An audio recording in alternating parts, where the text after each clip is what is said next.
Hopefully that goes through. YouTube's been dumb. How's it going, everyone? And welcome to another episode of No Excuses with your favorite show hosts, Still. Venerian? And Volocel, and all three of us are here today to bring you No Excuses. We will cover the latest gaming news for the week, or we would if there was any good gaming news, and instead we usually end up having to cover Gacha Slop. But the reason we cover Gacha Slop all the time is because it keeps changing, so at least there's something to talk about. But if you'd like to get involved with the show, you can do so by sending us email at noexcusesvtw@gmail.com. You can follow us on the Twitter at noexcusesvtw, or you can join us in the Discord server, which you can get to by clicking on the link provided in the show description in the show archive on YouTube. Yes, indeed. So, we will, this week, we got a Fern. Fern Yes. week. Are you here the whole show, Fern, or are you going to get kidnapped? No, I'll be here the whole time this time. Okay. So we got a Fern, and then we'll do his week. I'll cover my single player stuff that I did this week, and on to gotchas. So, Yes. in the meantime, me and Vol are going to probably go outside the city to a random location and drive around looking for stuff to murder. Ecological terrorism. Yeah, I'm not Am gonna, right. not going to track anything. We can just drive around and murder crap. So, Fern, your week. It's been a nothing week again. I don't have a whole lot of time. It was a surprise drunk cowboy weekend, which was annoying. Yeah, you always tell us that, oh, the last one for the year is over, or the big one for the year is over, and it never turns out to be truly over. It is never over. Now, this is the first of the year now, so it's at the other end of things. So beside all of that nonsense, mostly it's just been pottering away at Monster Hunter Stories 3. And that's basically been my entire gaming this week. I should be progressing in the story a lot more than I am, but I'm just enjoying wandering around and just fighting the various monsters and building up the ecologies. Speaking of, there is a feral Narcilla down there, which means I can unlock an entirely new ecology to exploit. So yeah, it's just a simple grind. You go around, you gather up a bunch of eggs, you release a whole bunch of monsters into the wild, and then see if you can unlock the variants of them. I could go and get a Dread Queen Rathalos now if I so chose. If the damn thing would spawn an egg, but it doesn't. I'm well into the guts of the game now. It's like if you've played 2, then aside from a few mechanical tweaks, you've already played this one. It has not changed a whole lot at all. Just that the writing is a little bit better. It's not a high bar, admittedly. Yeah, no change can be Yeah. a good or a bad thing. I mean, did you just want more of what you had before, or did it have some stuff that needed improving on? Yeah.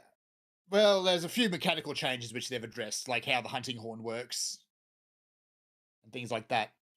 So mechanically, it is other than that identical. Graphically, it's just the same game but prettier. The first game was made for the 3DS. The second was made for the Switch, and they show it. This game, well, number 3, is made for a full 1080p display. I So have a vague I have a vague recollection that felt at the time, like Monster Hunter Stories 2 had a bit of a bit of wobbly difficulty curve. Like it did. it would have patches of triviality, and then it would randomly get really hard for like 30 minutes worth of progression, and then it would go back to being trivial again. I think I figured that out in this one because it does the same thing. Because I've been fart assing around so much, most of the stuff out in the field, in the areas I'm supposed to be, I just out level and can bop before it even gets into combat. You can just bop it on the head and it's done. Which is really nice if you're just out harvesting materials. But then you hit a boss, and particularly a story boss, seems like it will always scale to your level, no matter what. Which, if you're rushing through the story, is maybe a good thing. But if you're taking your time like I am, it's suddenly you have a boss that you actually need to stop and think about instead. I ran into that at the end of chapter 1 because you run a gauntlet of lots and lots of fights, or I would have if I didn't just bop everything on the way through. And then Magnamalo just turns up and starts one-shotting me out of nowhere. The angry purple wizard lion hits like a truck for no reason. He wasn't in the second one, was he? I think he Was that was as a was bonus he? boss. Oh, I might not have made it as far as the bonus spot just because I remember I was doing the sort of the end game and I got fed up with it because of the timing requirements being so strict that you Yeah, just basically needed to purpose build monsters for each challenge. yeah. I haven't seen any of that yet, but I'm not at the end of the story yet. So, also, I don't know if there's multiplayer or not. I've seen no indication that there is. Yeah, 2 had multiplayer, but it was kind of just kind of there for the most part. You could do challenges with it, but that was about it.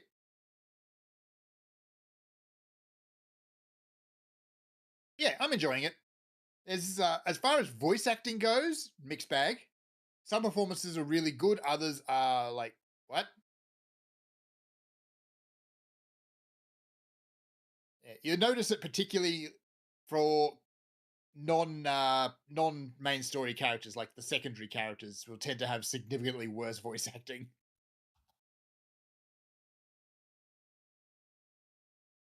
That's kind of how EN voice acting goes these days. It's like you get the good ones in the front seats if you're lucky, and then everyone else will be terrible. Yeah, we're going to talk about some voice acting in multiple from multiple angles later when we get to my stuff. Nah, joy. That marker keeps drawing my attention. Rail system.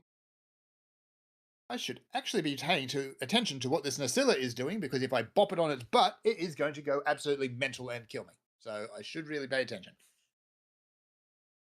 But yeah, good game.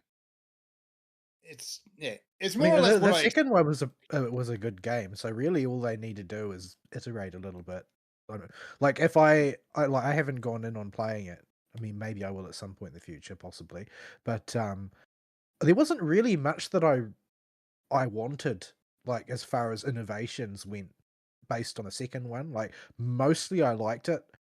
It Mhm. The in-game loop was kind of frustrating. Like once you start to get into the I need to farm specific genes part of the game, it could be really frustrating because you're just surrounded by hundreds and hundreds of nests of dross that you don't care about, and Yep. that's kind of annoying because ultimately it turns into a time sink. And the it's one thing if the time sink for farming is the end game because it's like, well, you're already capping out there, you're just trying to soothe your autism at this point.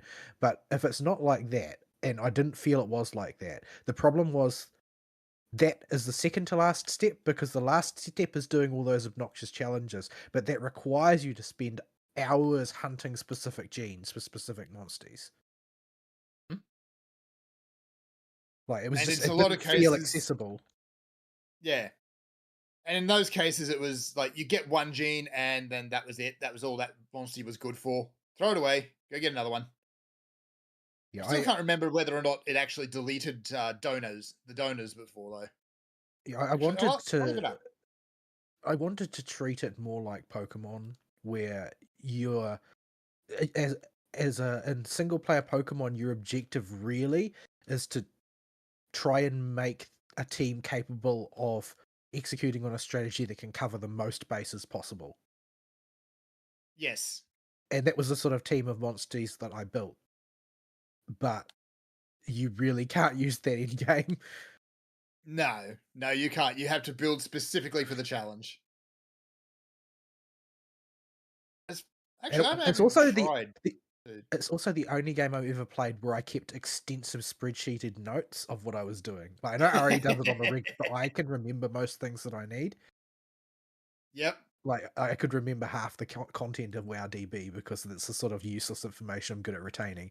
But I had to keep a very lengthy spreadsheet for Monster Hunter Stories. Like I had mapped out for every single monster that appearing in every single situation, all of their move patterns. Yes. That's Uh, actually something that 3 doesn't do, is or does the same, is you still have to remember the pattern. Gotta be sure your monster eugenics plan is written down for future Yes. generations I, to I make did use in of. fact have I did in fact have spreadsheets about monster eugenics that I created because lots of this didn't seem to get followed up by lots of facts or like the wikis were terrible, like Monster Hunter wikis usually are, like Yep. functionally useless. I'm actually Um, looking at one of them at the moment, and it's still just missing big swaths of information. so it was one of those times like Ari is so fond of where he goes online to find something and is thoroughly unsatisfied with the quality of information and ends up writing it. Yes. Yeah, I've done it, published it a couple times, so that I could fill the void if I thought my notes were clear enough. Yep. Yep. Go fill in them gaps yourself. Finally, had Steam stop pestering me to that there weren't enough reviews on my Devil May Cry 4 guide. Gotta find that clout, man. Gotta go get it. But yeah, essentially, it is the same game as 2, just iterated and with a new story and prettier. And that's basically all I wanted out of this game. It scratches that itch perfectly.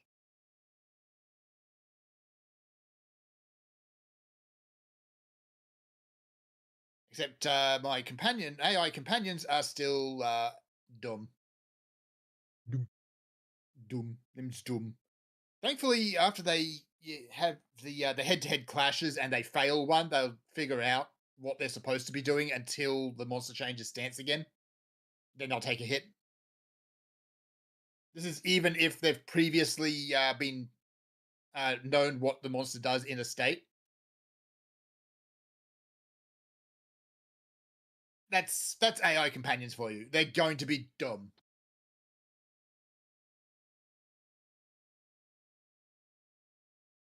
Really, that's it for my week. I have not done anything else. It's been all just blur. Are we gonna hit something? I saw green numbers. Numbers. Go bop them. Well, if I see the green numbers, they're probably already dead. This is true. They're pre-bopped.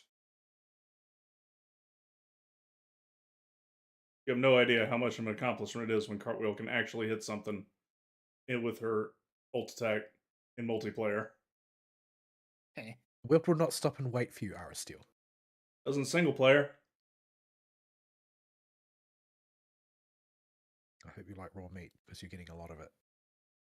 Enjoy. Wonder if I'm up to like 3 stacks of that in my inventory now. Let's see what I've got.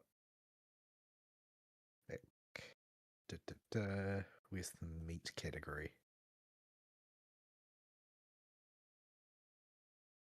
I have 4,614 pieces of meat. Follow me. What have you been doing to the local wildlife? Look, there are some characters, and Chase is one of them, where incidental wildlife murder is just kind of part of the package. It's just what you do. Yeah, Chase's is particularly bad because it's omnidirectional and does not give a crap as long as it's a valid target. And the boars have like 2 HP, so it insta-bops them. Yeah, you can just bop them.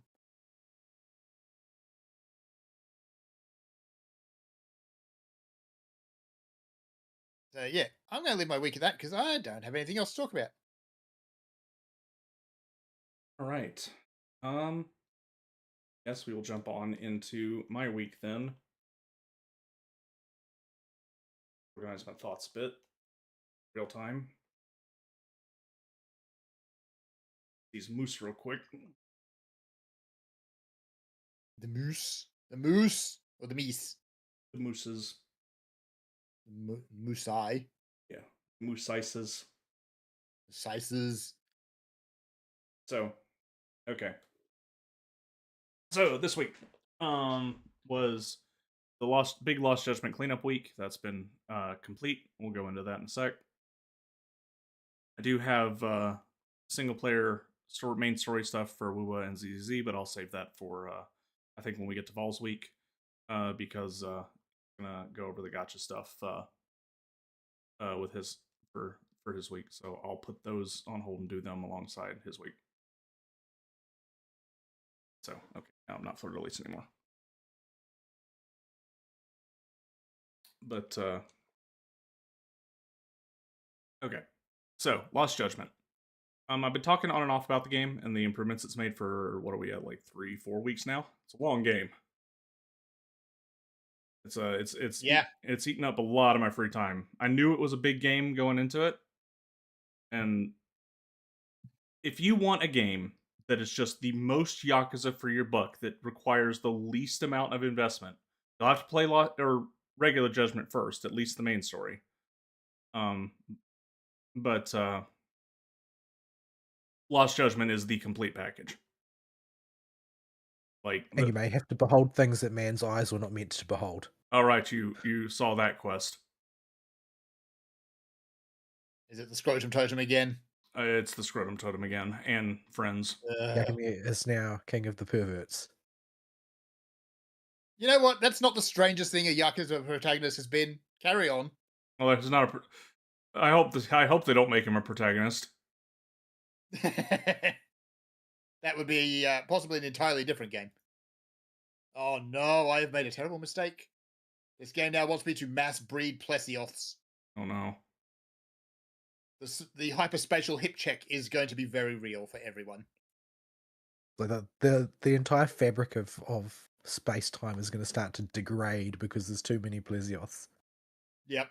It sits down. I don't care about things like physics. It sits down and the world just deforms around its hip.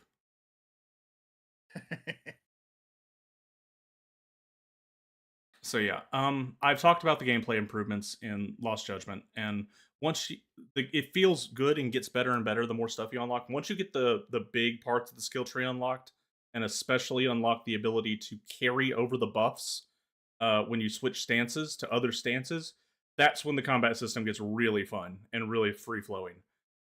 I just wish enemies had more health and there was a bit more challenge to the game so that you could really, really play with it. Because it's a lot of fun to mess around with, and trying to keep all your buffs going, or at least the speed buff from Crane, and take it into the other stances is so much fun.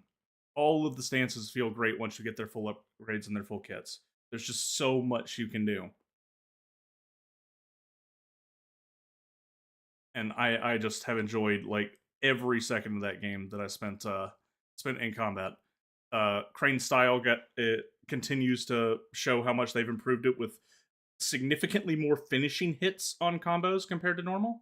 Normally you only can do like 1 to 3, but Crane can sometimes do as many as 4. All of its stuff comes out faster, and the amount of crap you can do out of the dedicated jump button for Crane is absolutely bananas. And Crane basically has an answer to pretty much anything that isn't a single target enemy that's a big beefy dude or somebody guarding. It is one of my favorite styles to use just in general gameplay, and was the one I used by far the most, just because it's so much fun. And they have fully abandoned any sense of pseudo realism this style once upon a time had, where it was like kickboxing, and not really kickboxing, but like taekwondo and capoeira with a bit of jiu-jitsu mixed in there. Now it's just full fantasy helicopter kicks and bullshit the whole way through. It's a great style. It's a ton of fun. It looks ridiculous, and it feels really good to use.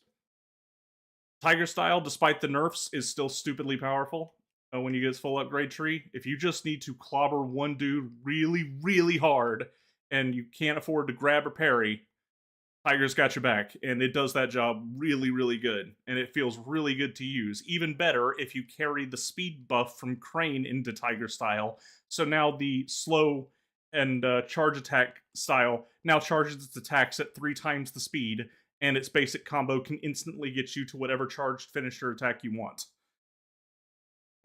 And it just will absolutely destroy bosses if you can maintain the buff, which means consistently dodging every attack the boss does, but, you know, it's a powerful buff. they need to have something there to keep if you want to keep that going. Snake was another one. Is probably the one I used the second most, where the agony mechanic gets radically expanded, and the EX surrender mechanic gets funnier and funnier animations that you can unlock. All of them still continuing to give you bonus experience when you do it. All you got to do is get an enemy afraid, and the easiest way to do that is with all the bonuses to parrying by pressing guard right when an attack hits you, and they'll be on the ground. And as long as they're not a boss, you can walk up to them, and you can stop your fist right before it punches them in the face, and they just pass out, or do the full animation for the boot head pavement spinning kick that all the Yakuza protagonists have, but you will kick right next to their head and they pass out. Or the best one, you get a guy against a wall who's afraid and standing up, and you do EX surrender on him, and you just kabedon him so hard with what started as a punch that he just puts his head back against the wall, his eyes roll back in his head, and he passes out and slowly slides down the wall.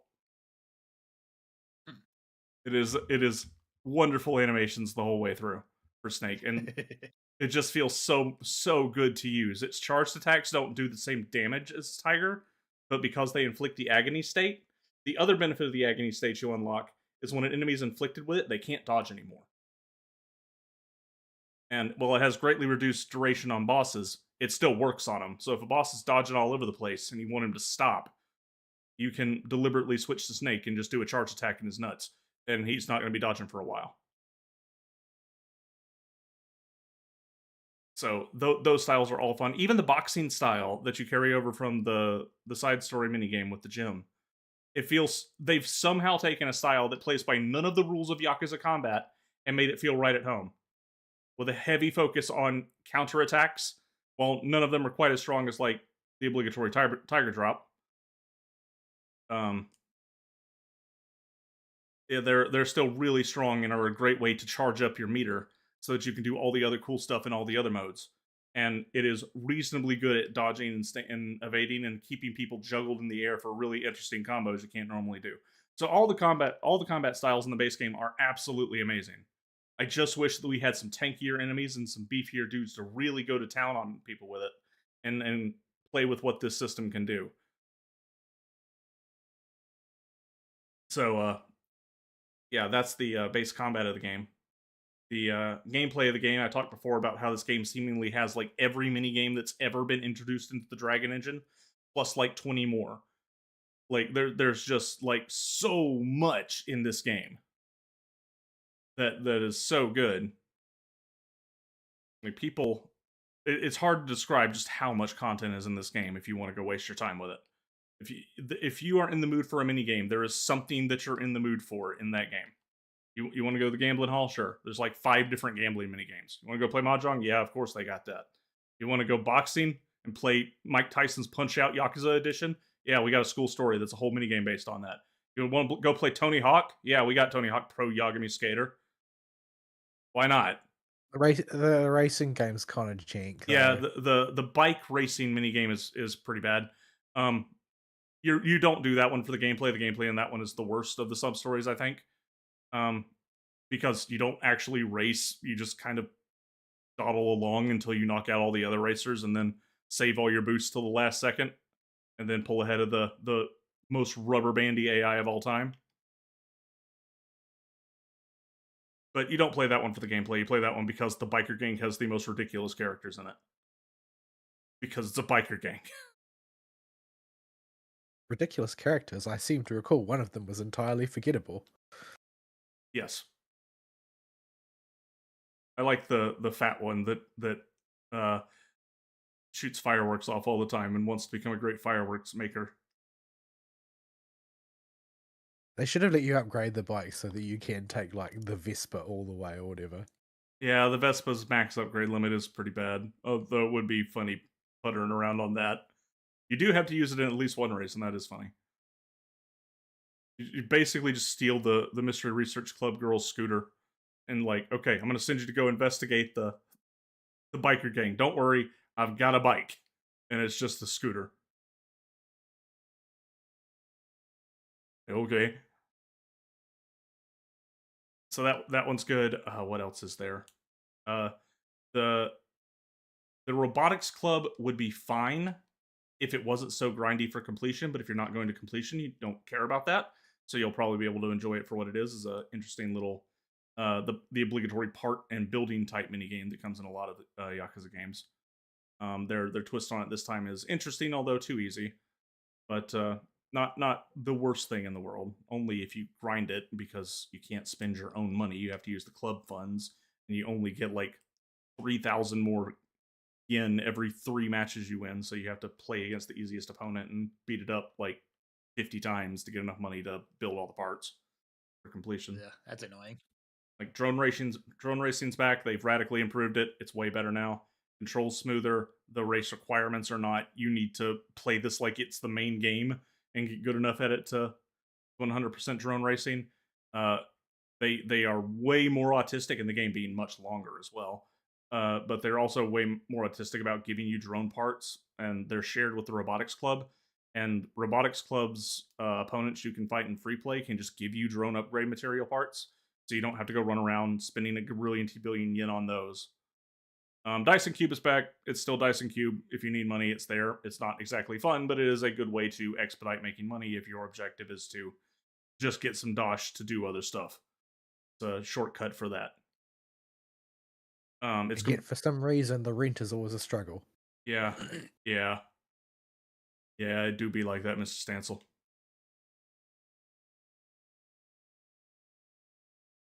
So yeah, that's where we're at with that one. And I could go on with the mini games. There's so many of them. Like batting center's back, of course. They added a golf center now that's been absent for several games. They put it back. First time in the Dragon Engine. It's a bare bones version of it because they just rebuilt it for Dragon Engine, but it's still, you can go put the ball as close to the hole as you can in so many shots, or play bingo with the golf ball. Like that's all there. And yeah, I could go on and on. The mini games are all over the place, and there's something for pretty much whatever the fudge you're in the mood for at any given moment. The sub stories are all very comedic this time. The main story is quite dour, so they went really heavy on the comedy for the side stories, and this works out great. Like the main story is just dark the whole way through. Yeah, I wasn't expecting so many people to get just blatantly murdered. Yeah, yeah. So the way they cut around this, because it's a Yakuza game, they can cheat. They have the tonal levity be in the sub stories, and that way you can do as much or as little of it as you want and get back into the main story. The main story is very interesting, and that there are some people that don't like it. I'm not one of those people. I liked it. I thought it was quite good. It's probably a contender for second or third place in terms of Yakuza stories. I'm not sure if it's better than Zero or not. But the reason people don't get it seems to be two reasons, because I did a bit of looking around on the internet after I'd completed everything, now that I didn't have to dodge spoilers.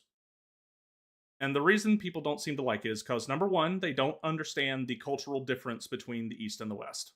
They don't get why the things that Yagami and crew are doing, ridiculousness of some of their ideas aside, because it's still Yakuza, are the correct way to do things. It's just a cultural difference in how you handle somebody being disruptive or being, a bad actor in the East. Like they do it different than us. They are a way more less individualistic culture. Like, period, end.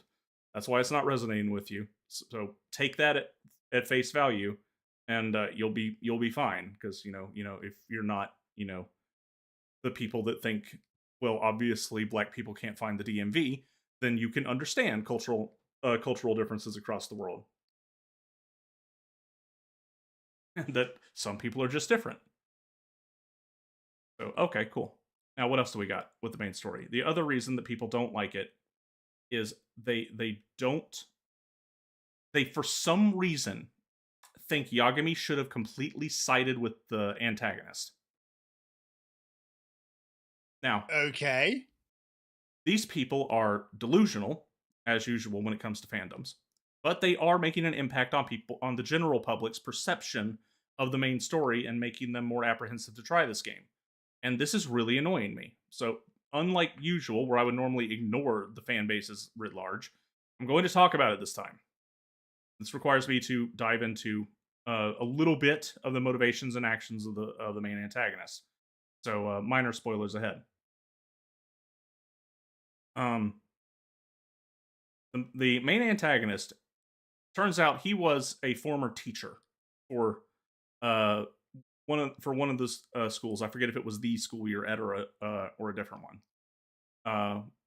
Where his student committed suicide because of bullying in his classroom. He was suspicious of it, but because he didn't have any proof, he tried to, and he was initially brushing it off. He decided to assuage himself and put a hidden camera in there, and he recorded a truly horrific video of what his students were doing to somebody they were bullying. Like, we're talking most comically evil level of bullying possible. Like, Yeah. like for this little boy. And so when he got older, after he got fired for this and his life was ruined, he went into the underground and decided that he was going to make sure this didn't happen to anybody else, and became effectively a vigilante.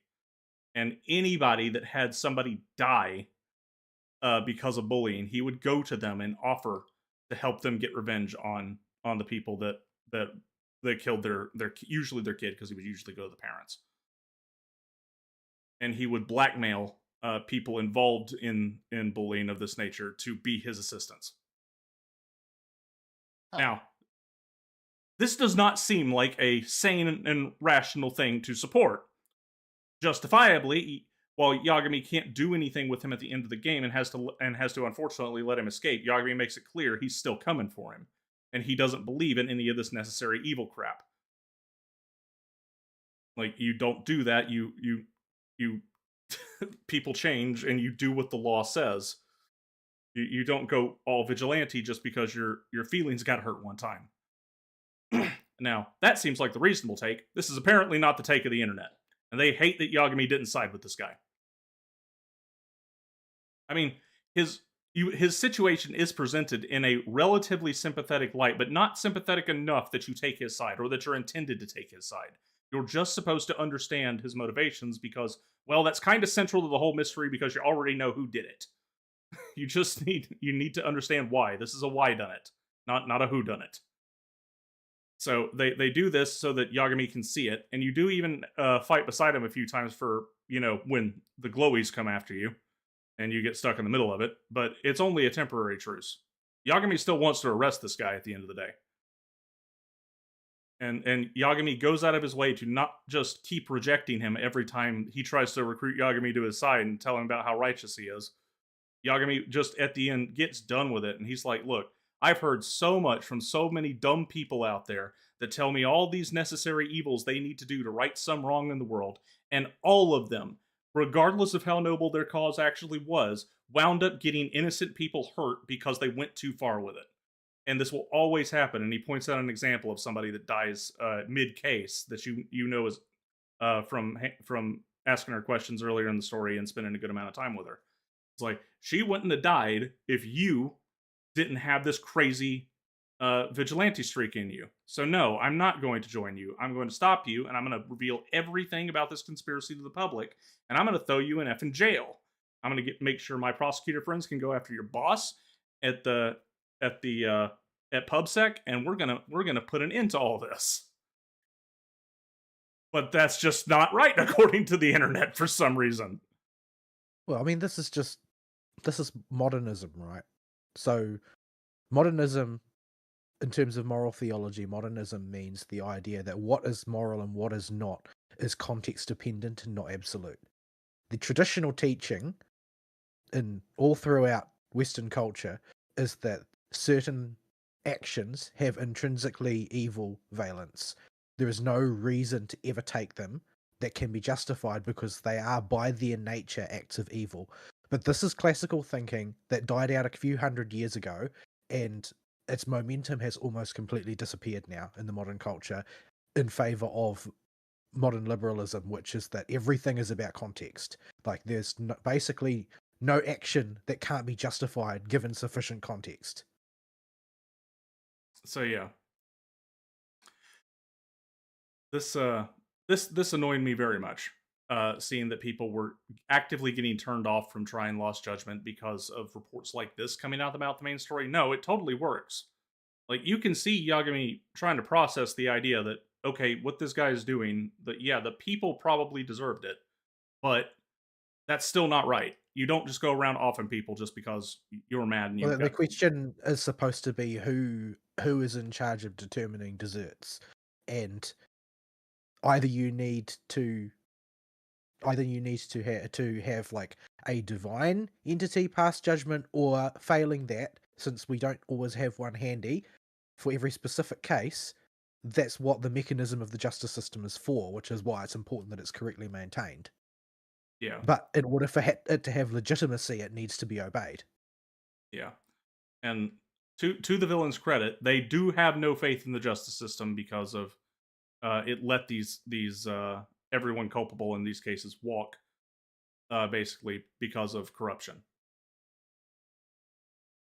So it's not for nothing that the guy is mad and has taken this route. You can see how he got here. It's just, it ain't it, Chief. You don't go around murdering people just because your butt hurt. Like, there are ways to go about this that aren't, I'm going to go murder people, because inevitably you're going to get somebody that doesn't deserve it hurt, and that's assuming you're 100% right in your justifications, which almost certainly you're not. So yeah, people will drive me nuts with that about the main story. The main story is quite good. The first Judgment story is a masterclass, though, in terms of sticking the landing and everything through it. It's going to be a really hard follow up to that. I don't think it quite reached those levels, but it did very good by itself for Lost Judgment's main story. Does go a bit heavy handed on the anti-bullying Aesop, but you know, it is what it is. It gets a lot less in your face after about chapter 5 or 6, but it's still there. And that the one of the antagonists, the one that's a patsy for PubSec, that does whatever PubSec wants, is genuinely a slimeball, terrifying villain when he's not, you know, kicking Yagami in the head and having him dead to rights and just letting him live because PubSec gives him a call on the phone. But yeah, you fight him in as the second to last boss. You fight the mastermind, the civilian mastermind on that end of things, because PubSec and this guy are against each other in back-to-back boss fights. But both of them are really good, and it's just a ton of fun. The other thing to talk about with Lost Judgment is the game just feels and looks good to play in normal gameplay. Like, they have a really cool chromatic aberration effect where it looks like, you know how the red, the green, and the blue will sometimes spread away from each other if action moves too fast on a CRT? Yeah. They have that effect going on for all the heavy attacks that Yagami does and all the EX moves. It's very brief, and you don't notice it until about the 800th one you've done. But it really adds this unique level of heavy impact to all of his stuff when it flashes for just a moment, and has the colors flow very naturally. It also makes all the heat auras blend together very well and sit very naturally with the combat and the other animations going on because of this chromatic aberration effect they use on the big impact hits. It just looks really good.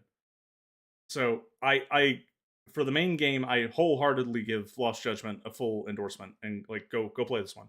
Go play the first Judgment first, because they do follow up on each other. They're a duology. But go play Lost Judgment. That's part 1 of what we'll talk about with Lost Judgment.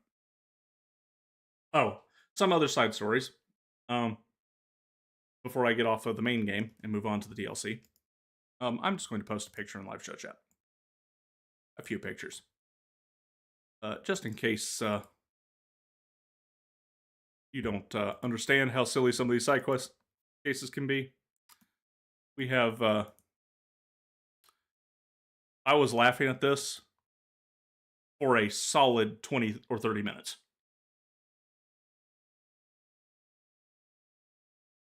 Oh dear. Do I dare look?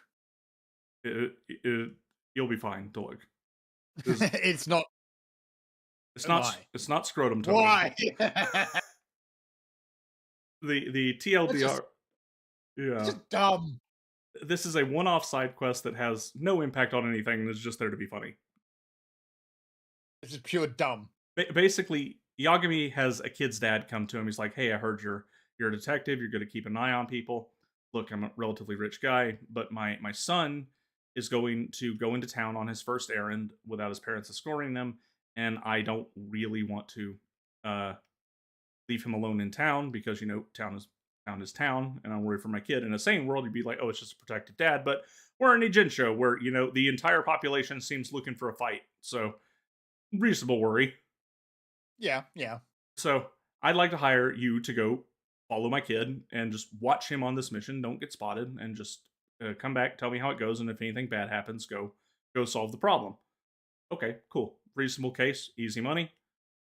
We can do that. Kaito is in the cafe where you're talking to the client at. Kaito's good with kids. He's basically a dad to anything with an age in the single digits. And he's like, hey, I'll come with you. Transforming superhero. Yeah, he is a transforming superhero. Yes. Or he will act like one if it'll make a kid happy. Because Kaito really is like, anytime a kid shows up, he just turns into awesome dad.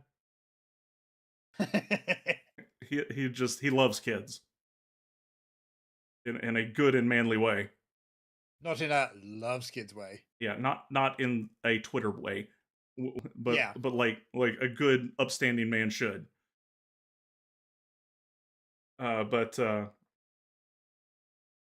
So Kaito tags along with Yagami, and they're tailing the kid. It's not a hard tail. You basically just have to stay in one spot and watch the kid. Eventually, the kid turns around while you're following him up the road, and he's going to see you. So Yagami and Kaito quickly dash off to the side and hide in one of those little movie poster with cutout faces that you could take pictures of if you're for a parent and kid that they would do sometimes. Problem. Kaito's head is too big to pull it out of the adult side, and Yagami stuck his head in the kid's side, so he's stuck. So now they have to carry this billboard around with them while they tail the kid. and It's so dumb. And so you are sneaking up behind this. Oh, I got another picture. I took a lot of screenshots this quest. I was laughing so hard. Kid just looks like he's just kind of there though in that picture. Yeah. None the wiser. Don't worry, it gets worse. so you're literally walking behind this guy a few steps at a time and just have to be sure not to move if the kid ever gets suspicious and he totally doesn't catch on. No. It is wonderful. I love this side quest. Eventually a punk comes to pick on the kid, and the give them a demonic grimace is the maximum intensity response you can give. Sometimes responses have an intensity level you can give by holding the stick up or down, and if you hold it all the way up, I saw that as the option. I'm like, we can't not do that. You just have to. And we got those faces. The thugs. It's a little bit Gmod. Yeah. Just a bit. So the thugs see this and are so WTF out that they just book it. They're like, no, I don't want any of this. This is just no. this is no. Kid's fine. Get the kid back to his dad. You get back to the Yagami Detective Agency, and one of the two side characters that have continued on in this game is getting back to the agency. And he sees Kaito and Yagami stuck in the billboard outside of the office, and they cannot fit in the elevator because they're stuck in the billboard. He just looks at him, looks at his grocery bag, and just goes, nah, and just gets in the elevator and leaves them out there while they're screaming.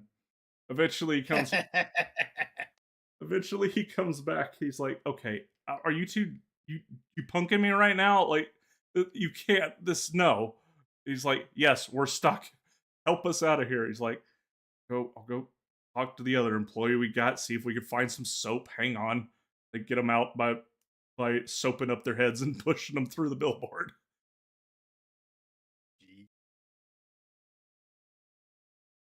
Yeah, this is why I love Yakuza, because when it's grim and serious, it can tell a really good story most of the time.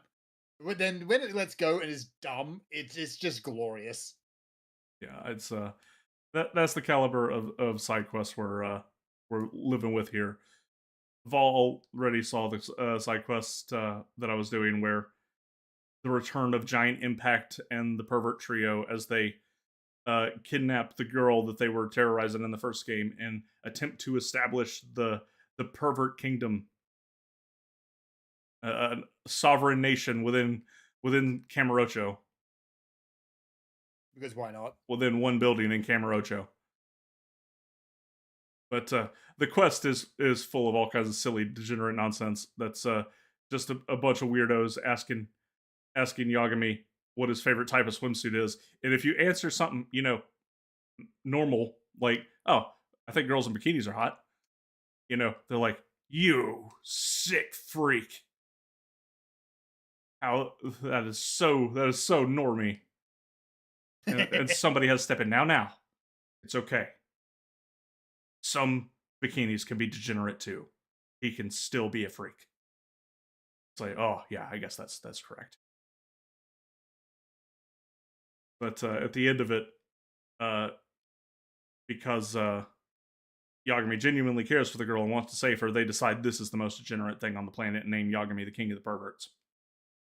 And he picks up. That doesn't make a whole lot of sense, but you know what? Let's just go with it. Don't It worry. really didn't make any sense at all. Don't worry about it. It's Yakuza.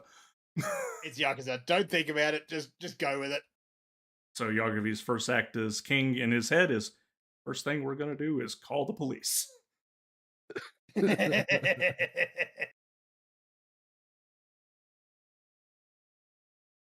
It's what they probably should have done in the first place.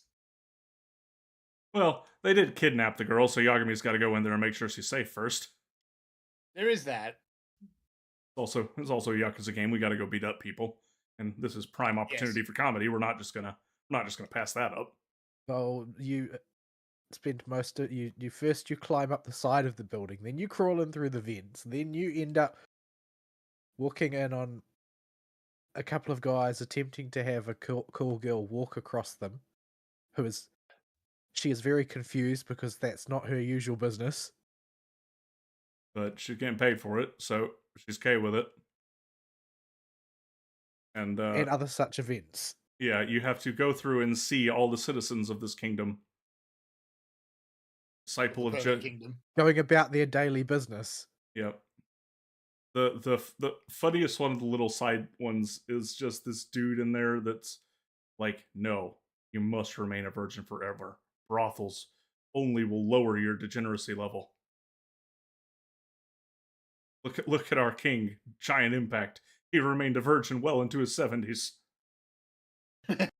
And see what he was able to cultivate as peak degeneracy. And Yagami is just like, I don't know what to think about that. Excuse me. So yeah, that's the tier of the funnier of the side quests. There's a whole long multi-side quest long chain about going to find some detective that is running, quote, the illegal detective agency, unquote, and just selling people bugs they can put in stuff, illegal bugs, at that in Japan. That sounds like it's all kinds of illegal, not just in Japan. Yeah, and just Yagami keeps finding them, and he's trying to hunt down the illegal detective. And it goes on for like 10 cases and all the wacky scenarios of people, if they've got hidden cameras and audio listed devices, what kind of shenanigans will they get up to? Because, of course, the illegal detective agency doesn't sell them to wholesome people that want to use them for, like, something reasonable, home security, monitoring a troubled area in the neighborhood. No. We'll sell them to idiots and degenerates. No, we'll sell it to the janitor at the school so we can put them in the girls' locker room. That's there it is. That's what we're doing here. Okay. Or the phone repair guy. Yeah, that one. So who then dives into the river. Right. This one girl has a stalker. And it turns out it was her phone repairman, and he bugged her phone. So she's hiding in the sewer. And Yagami finds her by tracing the signal the bug gives off. He's like, "What are you doing in the sewer?" And she's like, I can't get away from my stalker. He's chasing me everywhere. So you take the sewer lady's phone and you're like, found it. First thing we need to do to get you safe is we need to get rid of this. Chucks it in the river. Stalker was apparently nearby, but not nearby enough to see this, and thinks that sewer lady has jumped in the river, and so now he's going to go with her. And also jumps into the river and is swept away alongside the dirty Ijincho River. Because Yakuza. Because Yakuza. So, it's a lot of fun. Main game, Yagami's a great protagonist. I love him. He's not quite as deadpan as Kiryu. He's still a relatively serious character because he has to play as straight man to all these ridiculous scenarios. But he's not as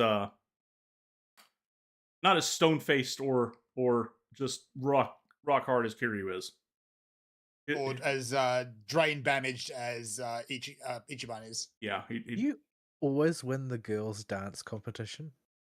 I have no idea if you can fail it or if there's a fail condition because I just kind of S-ranked it every time. But he was very, very happy when them girls won. That was the biggest. I'm proud of you adopted daughters of the dance club. You did it. You did good. Yeah, proudest coach moment. I think I have a gif of it. Hang on.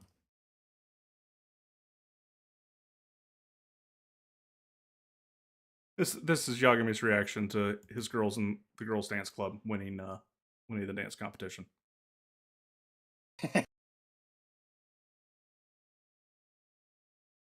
So yeah, that's where we're at with this one for the main game. On to it's worth bringing this part up now before I get into the Kaito files because it will be relevant to why the Kaito files even exist as it does. So for the foreseeable future, Lost Judgment is the last of the Judgment series, and the reason for this is because the dude that plays Yagami is a mainline talent in Japan. His likeness and his voice are both used. He does the mocap for the character, and his talent agency owns his soul because that's how Japanese entertainment companies work. And the old fogies at the top of the talent agency have decided that they don't want him appearing in PC ports at all because they're afraid modders will make Yagami look ridiculous and ruin his image. They do know what kind of game they're in. Like, do you motherfuckers know what game you let him act in the first place? Do you know RGG Studios? Doesn't he fold himself up into? Does he like Kiryu fold himself up into a tiny go-kart and drive it around, or does he never get that chance? He doesn't get to go-kart. Ichiban does, but not Yagami. He doesn't go go-karting. His racing style minigame is the drone. Nevertheless, he still does lead a girls' dance club, and he puts on a costume. And there are many ridiculous costumes you can put him in fact. Yeah, but no. The talent agency, since the games came to Steam, since that became a problem, this may have been resolved, and we may just be in waiting for another Yagami game. I would love to see another Yagami game. I think the Judgment games were really great. I would love to see them continue to iterate and progress this series. I mean, if you've already got the maps from the mainline Yakuza games, like Kamurocho, Ijincho, and Sotenbori are all there in your Dragon Engine already, I mean, that's a lot of work done already. That's how RGG can usually pump these things out so fast. I mean, if you got the ability to use them, I think Judgment's a winner. And so far, it's been an amazing spin-off series. I really want to see it continue. But for the moment, and at the time that the Kaito files were being made, the future of the series was up in the air. We still don't really know what's going on with Judgment. So they wanted to explore Kaito, your second Yagami's right-hand man, the bruiser muscle to his brains and agile attackingness in the Yagami Detective Agency. Kaito is ex-Yakuza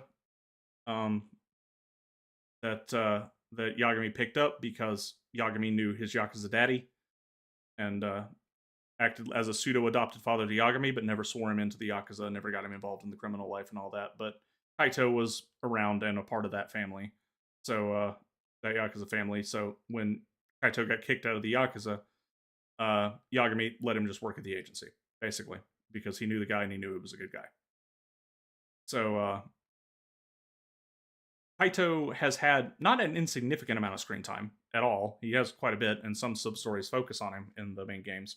But his backstory, aside from just he was ex-Yakuza and got kicked out, wasn't really touched on at all. We didn't know a whole lot about Kaito, but Kaito's a fun and interesting character. And, we'd like to know more about Kaito. So what does RGG Studios do? Well, we've got all of Kamurocho already modeled and set up for Lost Judgment. We'll just use one city and we'll make a little 10-hour story that just tells you all about Kaito's past. And you get to know him and see how he acts when he's alone without Yagami. And deal with the most comically evil villain in the best way possible that the Yakuza franchise has ever seen. And we are going to go full soap opera, dumb as crap, over the top. No, you are my dad, Kaito. I believe this to be true. Throughout the whole thing, and it's going to be wonderful. And that's exactly what they did. And you get to play as Kaito the whole time. Kaito doesn't have Yagami's 4 fighting styles, but he has his own 2 unique fighting styles, which are very heavily modified versions of Kiryu's Brawler and Beast style from Yakuza 0. And they share a few animations, but they each have their own unique quirks. And just like Yagami, taken after his boss, each one has unique buffs you can apply to yourself based on meeting certain criteria, like pressing light attack right when an attack hits you for Brawler, or pressing guard to perfect block something in Tank, as it's called. You have Tank and Bruiser. That's what they're called for Kaito. You can carry buffs between the two, and you can have Have you ever wanted to play Beast style modified to feel better than it does and take away some of the clunkiness and make it go at like 4 times speed? Because that's what you could do with Kaito, and it's amazing. Those that have not played Yakuza 0 don't know how impactful this is, but just know that Beast style is called Beast style for a reason. And if you take away its one drawback, it is very fun to watch Kaito wreck shop with this. But yeah, Kaito has access to most of the stuff that Yagami has in Kamurocho. There's really nothing for him to get other than the only completion criteria for his DLC is just to unlock all of his skills for both of his styles and his generic stat boosts. And this will get you access to the super boss. There are no sub stories or anything, Kaito. It's all main story. But if you really want, you can grind out money to get him better equipment and stuff by playing literally every minigame that's available in Kamurocho, except for Mahjong for some reason. Don't know why they left that one out. But yeah, it's a wonderful story for Kaito, and a great send off to the character, and a close out to the Lost Judgment and Judgment duology. Yagami is not there at all. He sends Kaito some text messages that involve something about a hotel in the mountains and a bear, and he'll be back in a few days.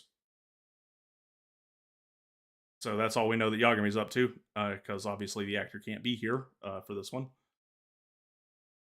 But yeah, it's a lot of fun. The story, the selling. I don't want to spoil the Kaito files because it's so short, but I'll tell you the setup. Basically, somebody comes to the Yagami Detective Agency offering a truly comical amount of money to find somebody. So Kaito actually dresses up in a suit for this meeting. And normal shit? Yeah, like a proper business suit. Like you're working corpo. And his other ex-Yakuza buddy, who is now just running an arcade, is there to be his assistant and get the tea and coffee while he's having this. And he's like, that does not look right on you. Well, why are you going out of your way to put on the monkey suit for this dude? It's like 20 million yen, my guy. So the dude shows up. He offers 20 million yen. Shows Kaito the picture of who he wants him to find. Some girl that had apparently died 2 years ago, but she's been seen around Kamurocho. Not sure why. The coroner reported her death and verified her as her. Wants Kaito to look into it, and if it's her, bring her back. He'll pay this much up front, and if it does turn out to be her, he'll pay him the rest of the 20 million. Kaito looks at the picture and says, "No, I'm not taking this one." Just turns all that money down right away. Oh, what's going on? Oh, that was Kaito's ex-girlfriend who left him while they were engaged because he couldn't tear himself away from the Yakuza life. And he sees that as one of his biggest mistakes in his youth. And he wishes he'd done that different. Well, then the guy, because this guy is apparently his ex's new husband. Well, I guess Kaito and her never got married, so they were just engaged. But this guy is the ex's husband now, and they've got a kid, and the kid shows up, wandering around Kamurocho, and Kaito bumps into him, and he's a snot-nosed kid, but he's into double-digit ages now. He's a teenager, so Kaito's not as dad of the year with him at first, but eventually turns into it over the course of the story because this kid's going to follow you around the whole time, and this kid is convinced that his actual dad is not his dad, and that Kaito is actually his dad. I see. And Kaito knows this is probably not the case, and so runs it by his dad eventually. He's like, no, I can promise you he's 100% my kid. But I'm never home, and I can't because I run this big tech company all the time, and I made some mistakes raising him in the past, so he really wants to believe the Yakuza superhero in his mom's diary that she used to write about is his actual dad. He's like, yeah, I kind of figured that was going on. Wait, diary.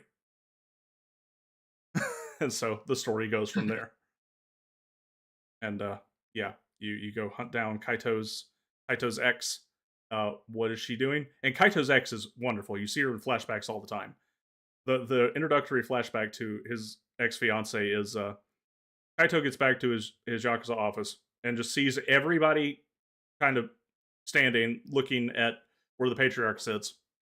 And the patriarch is out right now. But inside his little hutch is another Yakuza in an armbar with this lady, who has got all of her weight pressed on this guy to hold him in an armbar. And the other Yakuza are like, okay, we could just get her off of him. But at the same time, this lazy was crazy enough to walk into a Yakuza HQ and actually has one of our guys in pain currently.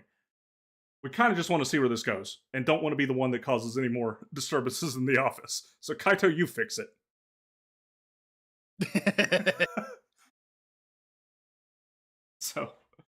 So turns out she was there to negotiate a way for her sister to get out of the Yakuza's debt, and because she actually came prepared to work for it, Kaito is reasonable about it, and he's also Kaito, so he's a good guy about it, and it's like, please don't make these guys have to dislodge you forcibly from the idiot who's going to be made fun of forever by being put in an armbar by a girl that walked into the office.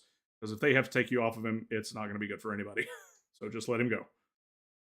So she does, and then there's many more flashbacks of her working various jobs that the Yakuza is involved in. She gives a portion of her cut to them, and Kaito makes sure there's no absurd interest or any interest at all, I think, and gets her sister's debt cleared. And then they keep seeing each other after that, and eventually they get engaged. And because Yakuza shenanigans happen, Kaito's still stuck in the Yakuza. She gets fed up with it and eventually leaves him because she realizes that he's too in deep with the Yakuza right now and can't just quit.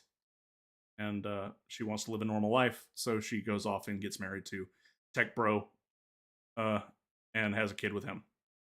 And so the Kaito Files begins, where after she had been presumed dead 2 years ago, Kaito and her getting together was like 13 years ago, 14 years ago maybe.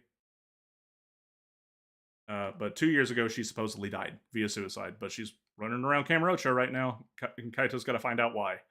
And turns out she's the main villain of this story was just the most. Think of the worst thing you could have a villain do in a situation like this, based on what I've described to you. And then whatever you thought of, make it worse, and then make it worse again. Okay, and now apply that to as many people as you possibly can with just indiscriminately, because he is just evil. That's the type of just. Does he have a handlebar mustache too? No, he's a clean shaven, like sleek sociopath type. Like he is just the most comically evil person. Like the stuff he hires the gang to do leaves their main enforcer so jacked up that he cannot be sober, or he literally will see the ghosts of the people he was made to kill. And in just the coldest of cold blood. That's grim. Like he did not know, like that particular instance is the enforcer for the group that the big bad's using. Like his group was hired to burn down a house, presumably for a property fraud scheme. But turned out that the big bad had drugged the people that lived in that house to be inside the house, so they were burned to death when it burned down. And this just has eaten away at this enforcer the entire time, because it was, two elderly people and a little girl. And he has to drink himself stupid nonstop, or he literally can't function, because he'll just start seeing their spirits hovering around him, just shaming him. And it cuts to his POV several times to show just how jacked up he is after this. So, yeah. So Kaito gets in, and of course Kaito's going to solve the problem because he's Kaito. And he punches his way through it in his big dumb Kaito way. And it's all good. Gameplay. Kaito is a detective with the biggest air quotes possible. Where's the screenshot? I have a lot of these. I felt they would be necessary for illustrating points. Let's see. JK Lost Judgment. Okay.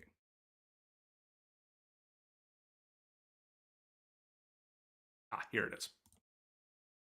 This is the description you get, because Yagami has all his tools and that he uses to like hear faraway stuff and detect bugs and stuff. Not Kaito.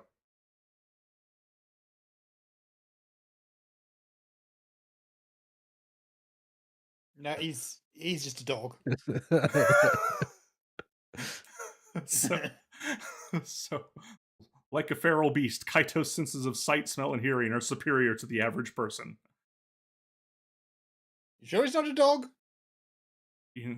I mean, he doesn't need one. It's his middle name, Grug. Yeah, it's like what happens when an orc puts a few points in the int stat.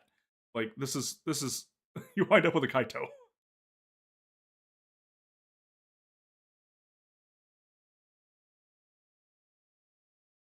So yeah, that's a ton of fun. The big comically evil final boss is not the final boss though. There is a post final boss that's still part of the main story. It's not the secret boss that doesn't have any story to it, that you only get for just to give you something for filling out Kaito's skill tree. I guess they gave you an extra boss fight. That one's not important, doesn't matter at all. But the post final boss, main story boss, is the dumbest, most manly soap opera BS that you've ever seen in your life, and I loved every second of that big stupid fight. Like there's no reason for this fight to happen in any sane world. Even for Yakuza, it's stretching it. But because we have to prove how manly we are, we just have to throw down at the end, I guess. Because that's just the Yakuza way. Yeah, there is no conflict, zero reason for these two to fight, but they're going to do it anyway. Are their shirts off? That's the question? Oh yeah, and one of the characters is like the mousy doctor at first, and then he takes his shirt off, and he's the most jacked character you've ever seen in a Yakuza game. And he's what like, the hell? He's like, I have been working out and practicing martial arts nonstop to prove myself for over 3.5 years. And Kaito's like, that's damn. All right. What else did you say? I'm gonna have to try here. And he rips his shirt off, and they have a hoedown. And after it's done, and they have punched each other to death. Kaito wins inevitably. He reaches him out, picks him up, and everything's good. Yep. Like it is a wonderful big dumb manly moment. And if you're gonna have your big dumb manly moments, do them like that. I love that crap. They're just there and manly for the sake of being there and manly. Like there is men's honor at stake where both people need this punch up just to sate their own masculine pride. Okay. They both understand and have agreed and are just gonna go have a dust up. All right. This is K. This is a great way to end this. And it ends it on a super happy note. Like it makes sure in case this is the end of the Judgment series, that it ends with all the main cases stuff wrapped up. The only thing being that the actual mastermind got away at the end, or it got off. I'm not sure he got away, but he got off at the end of Lost Judgment, and it's implied Yagami will have to continue chasing him down. But everything else has been wrapped up, and Kaito's story has been nicely told, and we have a nice, happy moment to end it on, where everything's looking bright for Kaito's future. And that is Lost Judgment, and it's DLC. It gets a 100% recommendation. Both games do. If you have not played any Yakuza games and you have been thinking about trying the series, it'd be real hard to go wrong with Judgment and Lost Judgment.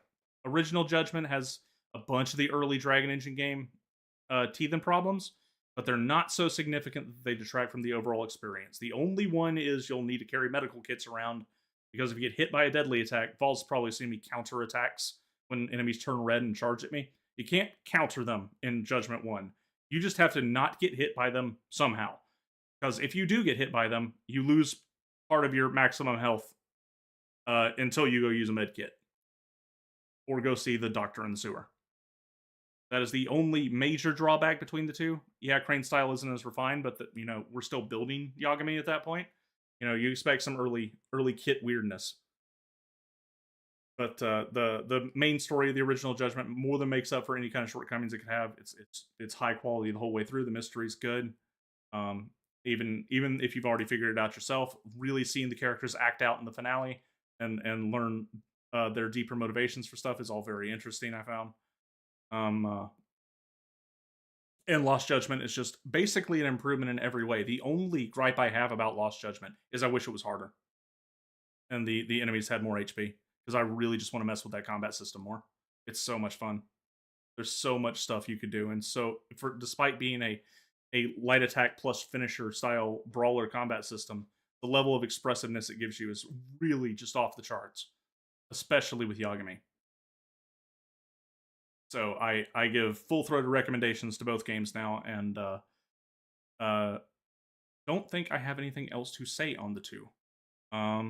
Do y'all have anything you want to ask me about it before I drop the Judgment games, and probably won't talk about them for a very long time, unless they're relevant to other Yakuzas? Or they announce another one. Yeah. They announce another one. Yeah, not particularly. I do still have Pirate Yakuza sitting there, which is another dumb spin-off. Yeah. I've only played maybe half an hour of that one. That one apparently requires infinite wealth to understand all of. I'm getting from the first little bits, I kind of get that, because it's tied into what's going on. Like, this is what Majima's doing while Ichiban's off doing whatever the hell in Hawaii. Yeah. Majima is also in Hawaii, running around pretending to be a pirate. Yeah. Because Majima, basically. Yeah, the Pirate Majima is the Gaiden game equivalent. They've done a few of these. I didn't touch Kenzan because it doesn't tie to the main story of Yakuza or any of the characters we know. It's just Sengoku Basara told with Yakuza character models. You know what? That's probably the best way you could have described it. That makes it sound awesome. I mean, it probably is. But I'm trying to get the story of the games, and I know I've heard the story of the Warring States period about 480 times now. So maybe if I'm really in the mood for it, I don't intend to jump into it anytime soon. But that was one guiding game. The other one is Man Who Erased His Name, which explains what Kiryu was doing during Yakuza 7. Because Yakuza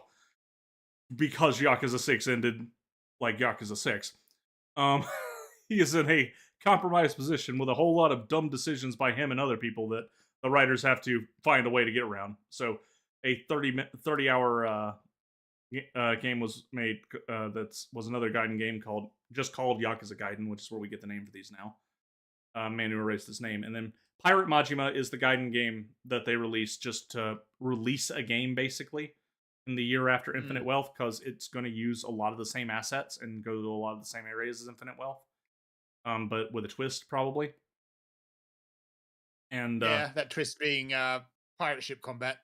Yeah, and well, yeah, and then they're going to do what they usually do. It's probably a shorter story. I think I have heard it's a shorter story, and it just tells what Majima was doing while the main story was going on.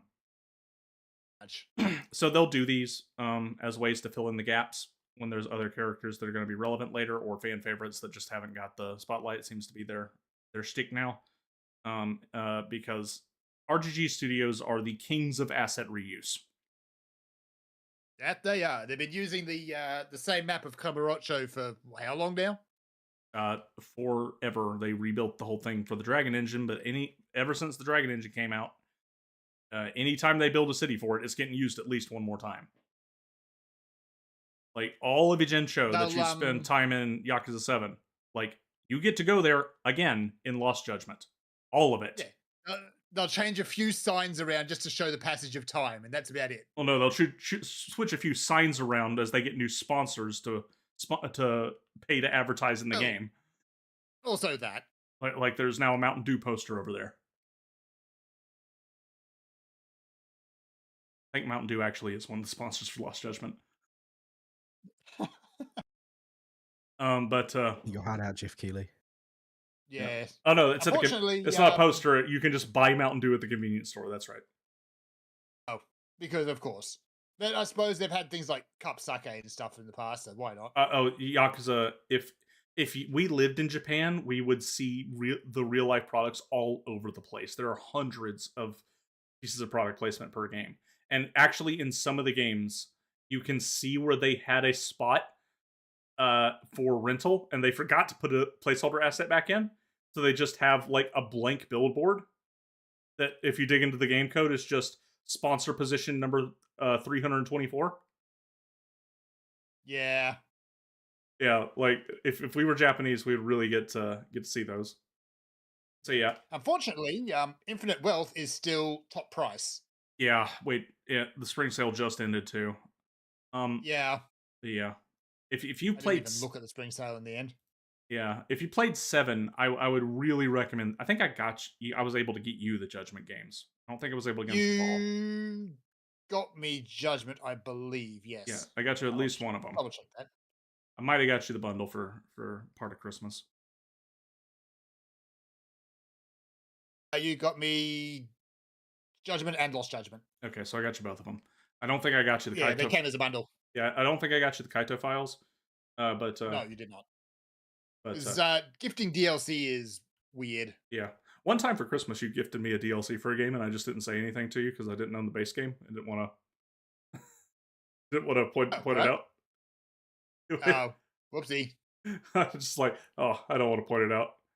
But and then I can really gift anyone anything these days. Like I can spend hours looking and just get rebuffed every single time. It's like, this is just money that's being left on the table, guys. Yeah, I tried to kick Lost Judgment over to you for Christmas as well, but it wouldn't take it. So yeah, they get. I had one friend who I just had to apologize to. And it's like, I literally can't find a single game on Steam that will make the currency conversion. Yeah, and you can't even just give a gift card either, which is just dumb. Yeah, and we could probably blame all the lawsuits that Valve's under right now for all of this. So many lawsuits. Freaking state of New York. And everybody else going after poor little Valve and Gabe and his yachts. Gabe deserves those yachts. Just leave the man on his yachts. I want him as comfortable as he can be so he lives as long as possible. Yes. But yeah. And I think that's it for the Judgment games. Anything before I put Judgment on the shelf? No, I think it is shelf time. All right, and I will be happy to talk about them again when if they are relevant to the future Yakuza games, or if either of you try them. But for now, they am going back on the shelf. 10 out of 10. Do recommend. Kaito DLC is great. All right. Oh, tag. Right. It's Gacha time. This week. What did I do this week? Suffered. I don't know. I need to find a new job, man. It was rough, and it's only going to get worse because my boss's boss's boss is a lunatic. I guess. I don't know. I don't know what it is that they actually do at the top level. Like, what is their day job when you're in charge? Since I don't appear to know anything about what we do, so Answer a couple emails. no idea. No idea. The only thing that I've ever received is criticism, so anyway. Man, I would change job if the job market wasn't complete trash. But it is. So I'm stuck for the time being. But my sanity is at the precipice at this point because of the amount of impossible things that I'm expected to somehow field on a daily basis. So I have not really played any video games at all this week during the week because it's a case of come home, eat, collapse, wake up in the morning, feel sick because you ate dinner immediately before bed, go to work, repeat. So anyway, let's see. Starting with Genshin, I guess. So this week there was an event in Genshin and I haven't touched it because, well, I haven't had time. I don't even know what it is about. I just know that it exists and it's probably an auto battler because everything is these days. This is kind of grim. But that's sort of like the pattern a lot of things have followed for me this week. I'll just check the wiki and see if it tells me what it is. It looks like tower defense. It looks like the tower defense game from ZZZ. But Bangbu, except Genshin skinned. Yeah, but Bangbu are cuter. Yeah. Anyway, I haven't touched it. Hopefully, I can just bash through it at some point. But yeah, I haven't really thought about that much. What Genshin has actually done this week. Oh, my controller just switched itself off because I haven't pressed a button in a while. The main thing Genshin did this week was its preview because in game there's not much to do except for fail to farm up good gear. Goodness knows I've been farming the same domain for forever and I just get rubbish. But the preview stream did not inspire me with much more confidence than the previous one did. Now it does convey a sense of there being more content in the next patch. But it does so, and it's sort of like one notch higher on the scale than the previous one.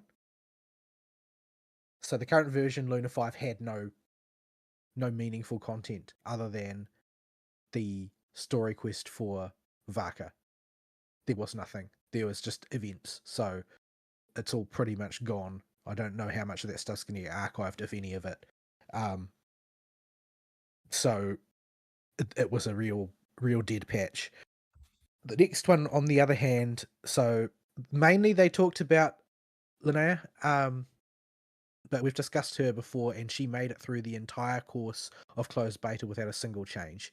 So there's not really anything new to mention there on that count. The only thing that's relevant to her that's worth mentioning, other than her actual deployment in the coming patch, is that her story quest will also be in the coming patch, but that's also, like, if not a given, at least pretty close to it. The other thing is that they are finally incorporating Dawnman Port into the game. So,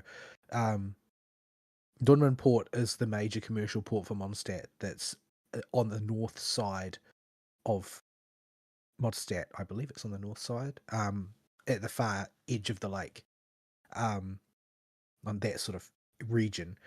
They did not show any they only showed a very small amount of footage of the area. So how much actual exploration world exists is not really clear. It could just be a tiny little region that is tacked on, for all I know, or it could be as big as Chenyu Vale. It was pretty much impossible to tell from the previews. But the way that they told the story suggests that there is it's really, really unclear whether this is like a new adventure quest or whether it's an actual like main story interlude. Like it's really unclear how this is structured. In fact, that was pretty typical of a lot of things in this, really. Like they're almost afraid to give out too much information lest people realize that they aren't doing anything. But they are moving forward with the sort of functionally the main storyline from an oblique angle, because floating distantly in the sky above Mondstadt is the Temple of Space, which is where Asmodee keeps all of the loot she's collected, pretty much. So there's going to be an adventure up there. What sort of level of production has been put into that? It's really not clear. They showed off a lot of sort of glitzy stuff and assets in that. So it's definitely going to be an in-depth thing, but the question is it going to be an in-depth thing the way you have for an Archon quest, or is it going to be an in-depth thing like Ochkanatlan type of thing? But the game is kind of desperate for more content at this point, so hopefully they are actually putting a reasonable amount of stuff up there, but the amount of preview and discussion about it in particular was kind of brief. So yeah, a little bit concerning. There's also going to be sort of like your usual major story event for the patch, which is basically a trade show being held in Nodcry, and every man and his dog is going to show up. So like Navia's bringing some stuff, Baidu's bringing some stuff, etc. Like people from around Teyvat are bringing their wares to this trade show, and Nefa's in charge of security, which means Nefa is telling Yahoda to be in charge of security. So It's how she do. So the upside of this event is that you get a free 4-star for finishing it, and the free 4-star is Yahoda. So for all of us who didn't roll on a Yahoda banner, we could get Yahoda, which doesn't mean much since Yahoda is bad, but Yahoda is at least a cute character. I tried to get a single copy of her on one banner and stopped at like 30 pulls because I was like, I don't want to bust. Did not get her. But yeah, Yahoda's probably like the fan favorite of the Nodcry characters, like in terms of like dark horse sleeper hits. Like everybody expected, oh well, Colin Bean is going to have a certain level of popularity, etc., etc. But the character that won people over, that made the most progress in people's hearts, as it were, was definitely Yahoda. They Real did show stealer, that one. They did have a lot of fun animating them faces. But I mean, like, talk about characters punching above their weight, though. Like, in terms of her, like, where she stands in terms of her personal influence, of her particular capabilities as a combatant or a wielder of elemental power generally, as along every sort of like axis on her dossier, she's barely above mundane civilian level, but seems to just punch massively above her weight every time she's involved in the main plot. But yeah, so it's going to involve her attempting to keep the peace on Nefa's behalf, it sounds like. But yeah, other than that, there's just not really all that much to talk about. Like, they spent the last 10-15 minutes burbling about Milliastra Wonderland again. I don't think anybody really cares. But yeah, so first banner is going to be Linnea and Chaska.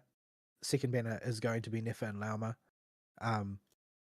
Yeah, it is what it is.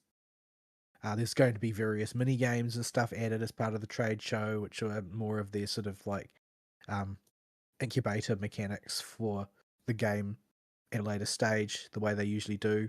But yeah, overall, it was not the chunkiest of previews, and as usual, I ended up watching the preview in English because it's usually easier to. Sometimes the translations are late for the other languages that I'm more familiar with, so I usually end up watching the English one. So this is one of the only times that I actually hear the English voice actors, and the English voice actors that they had were Lumine and Yehoda and Linnea, and the thing that seemed most to stick out the most to me is that they all sound the same.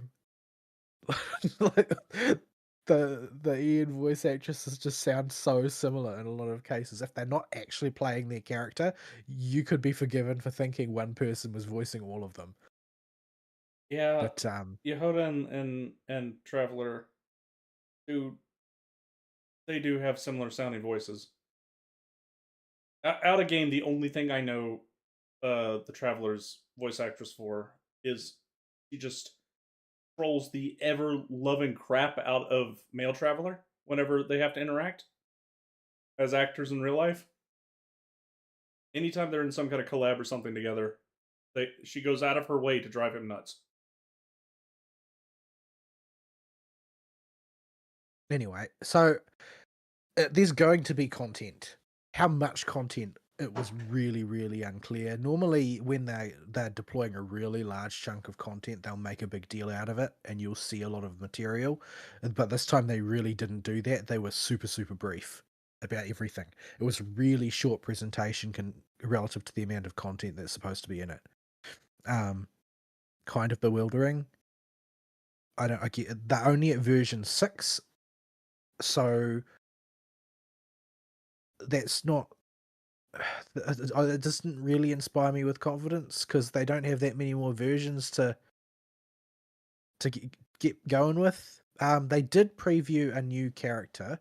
Well, they showed a new character who I also posted in the mobile gamers chat alongside Nahida, the cabbage meme. The character on the right, the blue-haired one, it was shown, and a lot of people have reckon that they can match her silhouette to the silhouette of characters being previewed, but her texture depth and design looks like a 4-star, so it could be that there's another 4-star coming. But they didn't preview that character in specific, so presumably this patch is going to introduce her and she'll appear in a subsequent one, and this patch will also have Vice Captain of the Fifth appearing again. Presumably, like, most people are fairly confident he's going to be the new standard banner character. But yeah, we don't really know anything about him, and he's an icky boy, so who really cares? Yeah. That's all there is to say about it, really. It was another underwhelming presentation, and like we're sort of pretty firmly in is Miliestra Wonderland responsible for this syndrome? Like, it's hard to come to a different conclusion at this point. The way the paucity of content has gone. Like, they really had high production values and so forth for the content that was in the Archon quest, but other stuff has really been kind of sagging. Yeah. I don't know where all their money and effort is going to, but at any rate, I'm looking forward to pulling Linnea because she'll make a good addition to my standard adventuring team, which is the one that has Baiju in it. Because while probably my peak damage per second team is probably still my Nefer team, but it is just not sustainable in the real world. Like, Nefer shatters like fine glass if any opponent looks at her harshly. So it's just not good for general adventuring because your health sort of trails away. Dendro may be the element of life, but our two Dendro teams seem awfully primed to kill themselves. Yeah, but unfortunately, I haven't been able to get any good gear for my Geo team. Like, I've got acceptable gear for Baiju, but the other members of the team not so much. They're all kind of sketchy. is all sort of like, well, this is barely sufficient. I guess we'll just have to make do. That's where I'm at with the others. So, yeah, I still haven't built Iluga, even though he's supposed to be on the bus team for Baja, because frankly, I can't get any good gear at all. It's getting kind of ridiculous how hard it has been to get good gear, and I have trashed thousands of pieces at this point. But oh well, it is what it is. This is just what happens when the RNG decides it doesn't like you. I just have to remember to use up my gear crafts for the relevant sets before the end of the patch. I keep forgetting to do that because for some reason there's a limit on it. And I don't know why, because it's not like the materials aren't ridiculously limited. But oh well, it is what it is. Moving on. To what is going to have a low impact. Well, you haven't played the Star Rail story yet, right? No, it's the one I still got to get to. Okay, so leave that one on the bench for now, because there's not really much to say about that, even though the patch came out. I have played through the story, but we'll save that for now.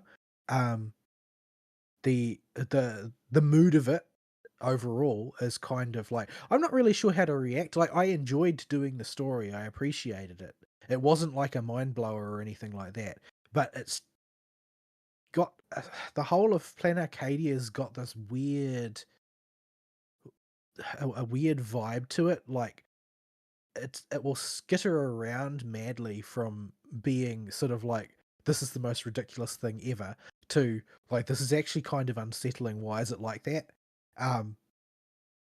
The whole vibe of the place is that it's just an unhealthy society that doesn't know how to make itself healthy. So it's almost like a commentary on the real world in some ways at times. The way they comment on the sort of encroaching hedonism and the consumerist society, and the everybody's looking for the latest distraction type of thing. And anytime they're talking about media directly, it feels a little bit like the writers projecting themselves onto the story. But because entertainment media is so important in that planet. But yeah, the overall story is sort of like, it's kind of odd, and it feels kind of homey in the sense that the story, like the main plot of 4.1, does kind of feel like an old classic anime story, or like a major side story in an JRPG or something like that. But of course it's got implications and ties in various ways to the broader plot. But it all feels everything feels kind of like a farce, which I suppose is appropriate to Planet Arcadia, that everything is just kind of a farce in a weird way. Nothing is really genuine. Everything is just entertainment. Except that, people are dying. So we can't just rest on our laurels that it's entertainment. So yeah, it's a weird vibe that they've built. And I don't know that they've stuck the landing all the way, but I feel like they are sort of heading in the right direction. The one thing that sticks out the strongest is just how divergent it is from all of Amphorius in terms of overall feel. Like, this is absolutely not the same type of story at all. Like, the distinction could not be more stark. Anyway, I have not touched any of the side content at all. I've just sort of like barged through the main story in a straight line. So I haven't tried out the new simulated universe, haven't had time, haven't tried out the obnoxious auto battler game that I'm sure it is obnoxious, because auto battler games usually end up being obnoxious. But maybe it's not. I haven't tried it yet, so I don't know. But it's sitting there waiting for me to poke at it. But I haven't had the time. So I don't know when I am going to have the time. I'm even working on Easter again. But yeah, there's not much else to say about that, since we're not going to discuss the story directly. So I guess we will, for the time being, move on. Because because I don't think that there's anything in the leak space worth talking about for either of those either. There's no new concrete leaks beyond the kits that we already have for Evanescia and Silverwolf. There have been adjustments made in CBT, but they're mostly bug fixes and wording changes.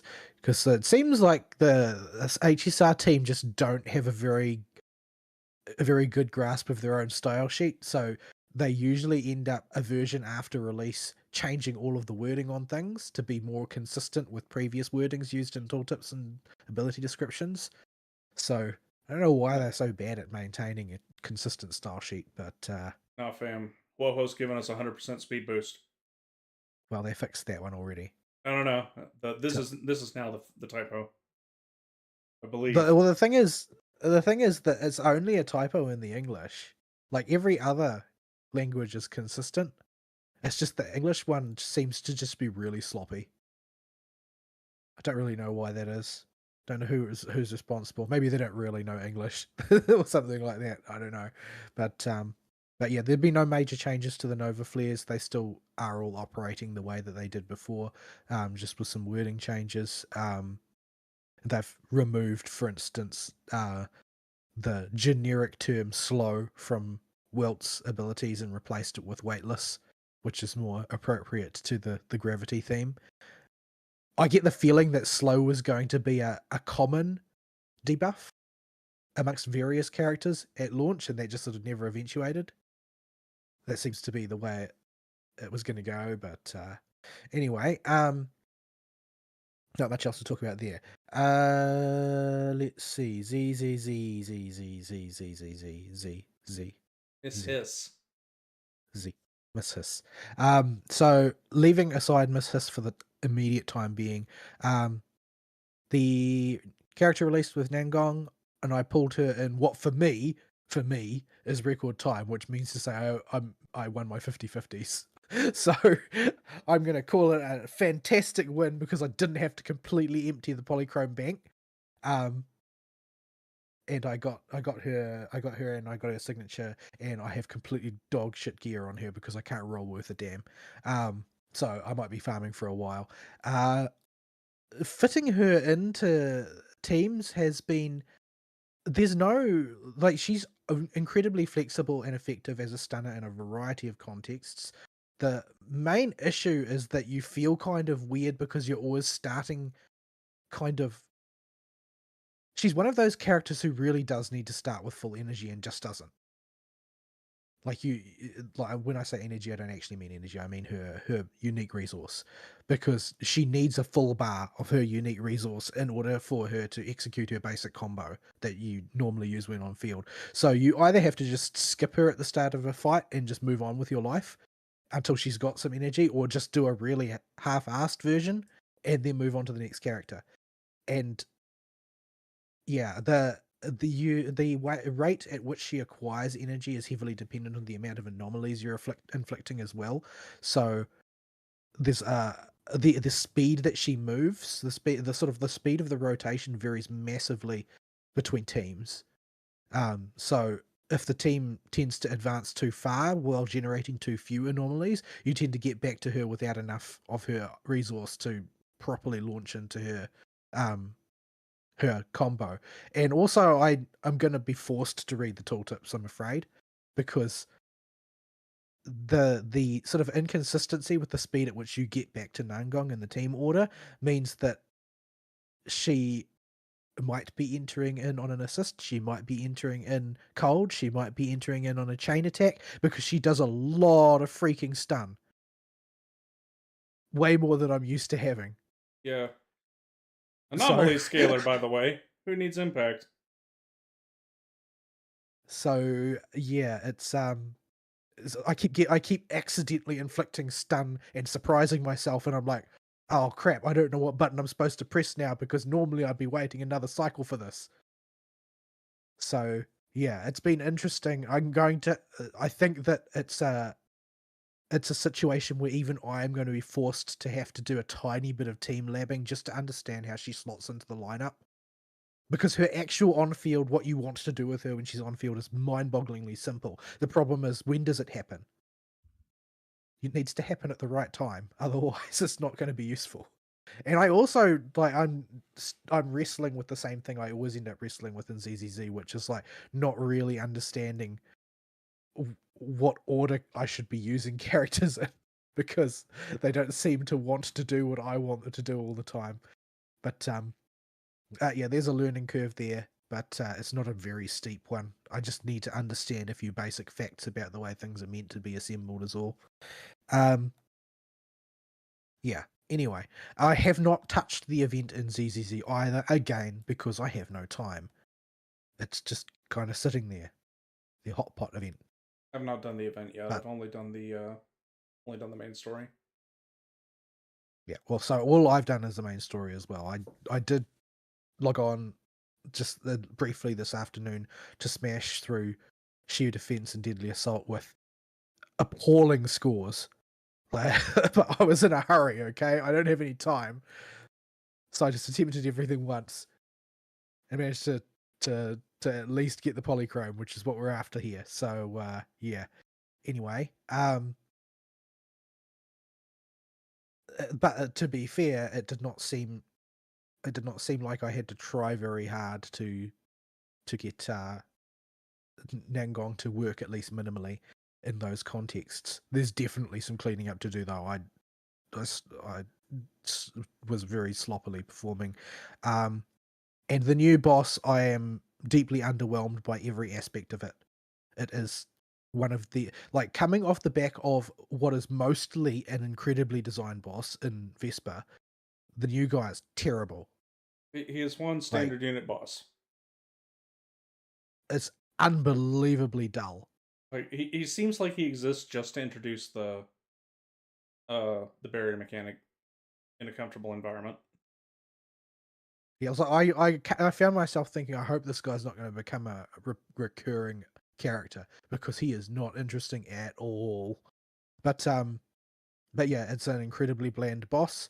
They have generously located the control skill at the start of the fight again, so that I don't have to play half the boss before I get the performance points.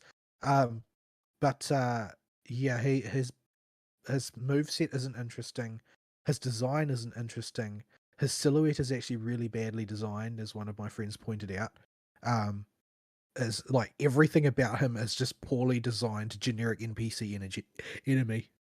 Compared to Vesper, who's like got a very distinctive shape and style, a whole bunch of diverse moves that cause the fight to run differently. She plays very aggressively without just standing in your face and auto attacking. Like, apart from the fact that I don't like the timing on her control skill, I think it's jank and it belongs in a Souls game, not in ZZZ. Apart from that, Vesper's one of the best bosses in the game.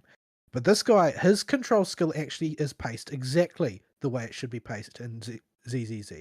Almost as though they heard the people whinging about Vesper and decided that, okay, next time we're just going to adjust the timing so it's more in line with common expectations from the genre, as opposed to a different genre.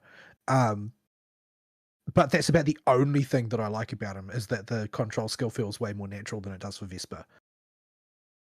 Everything else about him is just bland as anything. It's so dull. He is. Sort of really hoping he doesn't show up too often, because it's just uninteresting. One standard unit generic boss. It's basically a boss that only exists to shill the idle team, as far as I can tell. Yeah, they can blow him up real good. The best team by far to use against him is the idle team. End of story. And it's not even close. Like, they are better by like a 2,000 point margin. So yeah, it's kind of disappointing that they just created generic big bad Wolfman boss to be just a shilling mechanic for the idols. So yeah, kind of He didn't have a particularly prominent role in the story, so I really do think they just I mean, he was there. He was ostensibly the villain this time. But well, he's there so that the sweepers are an organization of more than one. Yeah. But yeah, it seemed like they put him in there to introduce the new mechanic in a safe environment because everybody knows, you know, when Miasma Priest first came out, adjusting to the rupture mechanic in that fight was a pain in the butt when it was brand new to us, and we had that fight. Like, it was the most pain in the butt boss for a while. So I guess they wanted, if they're coming in with a brand new mechanic with the shield thing, they wanted to introduce it in a safe, clean, easier environment. I, Is my I thinking think behind both it. of these things are bad design. With the rupture, right? The corruption mechanic, corruption shield. Like the way you interact with that mechanic is to run a rupture team and then ignore it. Like that's not the most efficient way to use it, but that is like the 80-20 solution. Is to just run a rupture character and ignore the shield. Which is not doesn't strike me as an interesting mechanic, TBH. And this new shield is pretty much the exact same way. Run an anomaly team and ignore the shield. I think this type of mechanic has a bit more headroom in the types of applications they can use it for and the situations they can set it up with. It's not just this. But what they're actually doing with it though, like in real life, is to just use it as a shield mechanic for a particular team type. Yeah, That's what they're actually doing with it. Like potential is great, but what they're actually doing with it is just shielding particular teams. yeah. See, I'm just saying there's at least a possibility of something with this one. With the rupture one, there really wasn't anywhere you could go with that to make the fight significantly more Just to interesting. make the fight take a really, really long time if you're not using a rupture team. Yeah, like there wasn't much you could do with it, but with this one at least, I you can. tried it once. I tried Miasma Priest with a physical anomaly team. So pushing into a resistance with a team that is completely unsuited to the fight. And it took me like 8 times as long. Yeah, that's not going to go well for you. Alice can do a lot of things. Miasma Priest ain't one of them.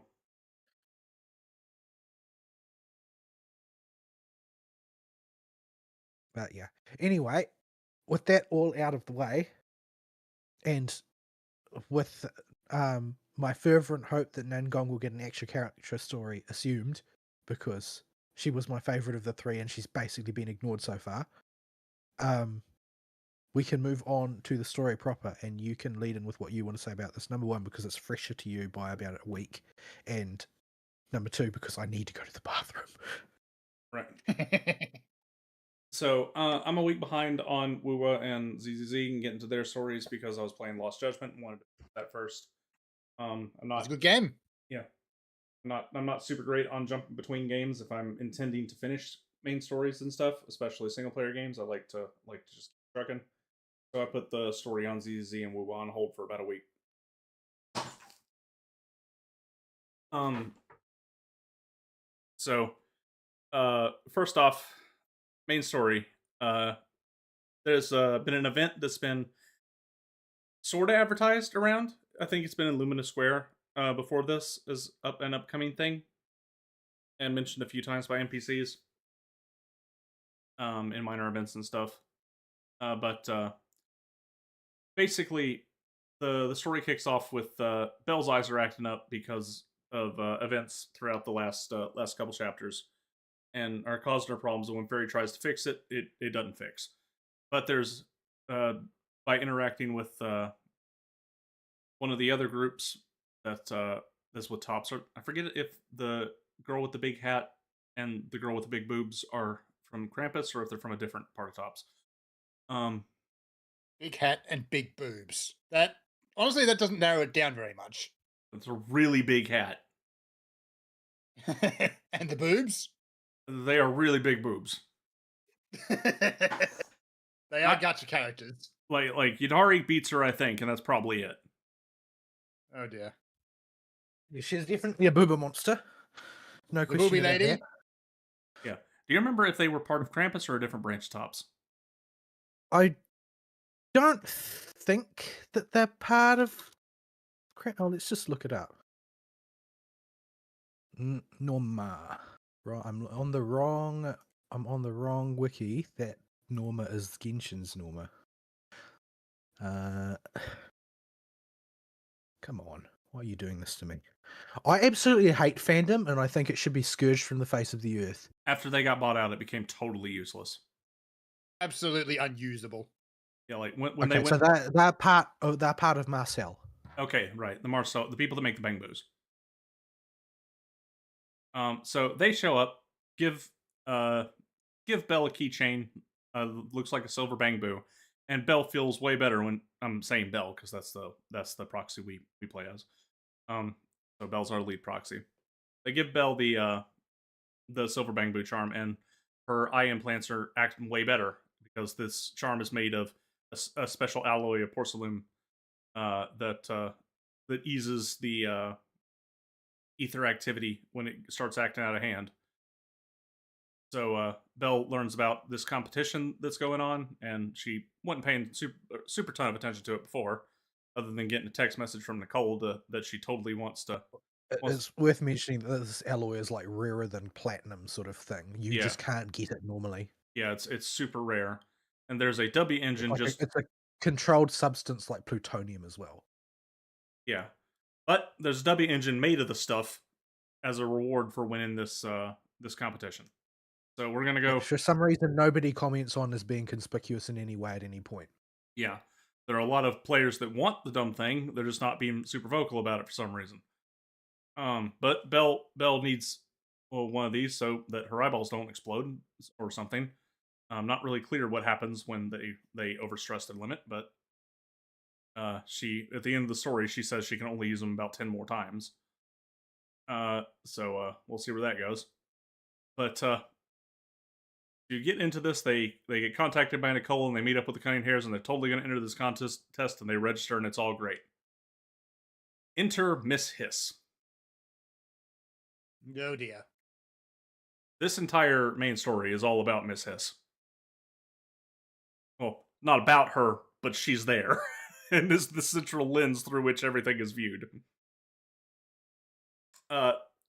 Cyssia, our resident snake Thyron, sneaks into their house. Snake failure. Yeah, and slithers her way into Belle's room. And attempts to eat her dog food and her pudding. And Aristotle is not being metaphorical. No. So, oh dear. The twins, 13 and 6, hear somebody upstairs, and so they all run upstairs to investigate as Miss Hiss is about to munch on the pudding, and bust into Belle's room and see her there. And, you know, Wise has got a folding chair, and Belle has a skateboard, you know, improvised weapons. My favorite, though, is 6, who came upstairs with a bottle, and he sees the intruder. He's like, oh, there's actually somebody here. This ain't going to quite cut it, and smashes his head into it to turn it into a broken bottle. His little bang boo head. This does not go quite so well for him. No, he's very dizzy. He recovers pretty fast, though. I was also amused to see the door bang boo, whichever number he is, attempting to wield the lucky boo from the counter as a weapon. Yes. So this is our Looney Tunes moment for the patch. And Belle gives the most really face when she says Cyssia. Like, why are what? And they lower their weapons and go ask Miss Hiss why she's here. And Miss Hiss proceeds to just spew a load of bull crap about why she's there. She just wanted food. It seems. So next day rolls around and Cyssia tries to weasel her way into going with Belle because she has something she needs to look into in the hollows as well. It ain't that hard to weasel that out of her resident snake. But Belle's like, no, we already got a team. You had to go through the whole registration process. Besides, it's not like debt collectors are going to come.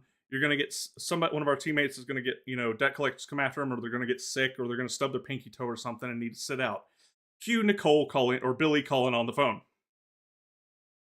Proxy, Nicole had an upset stomach. When the debt collectors came, they scared her and she came and stubbed her pinky toe.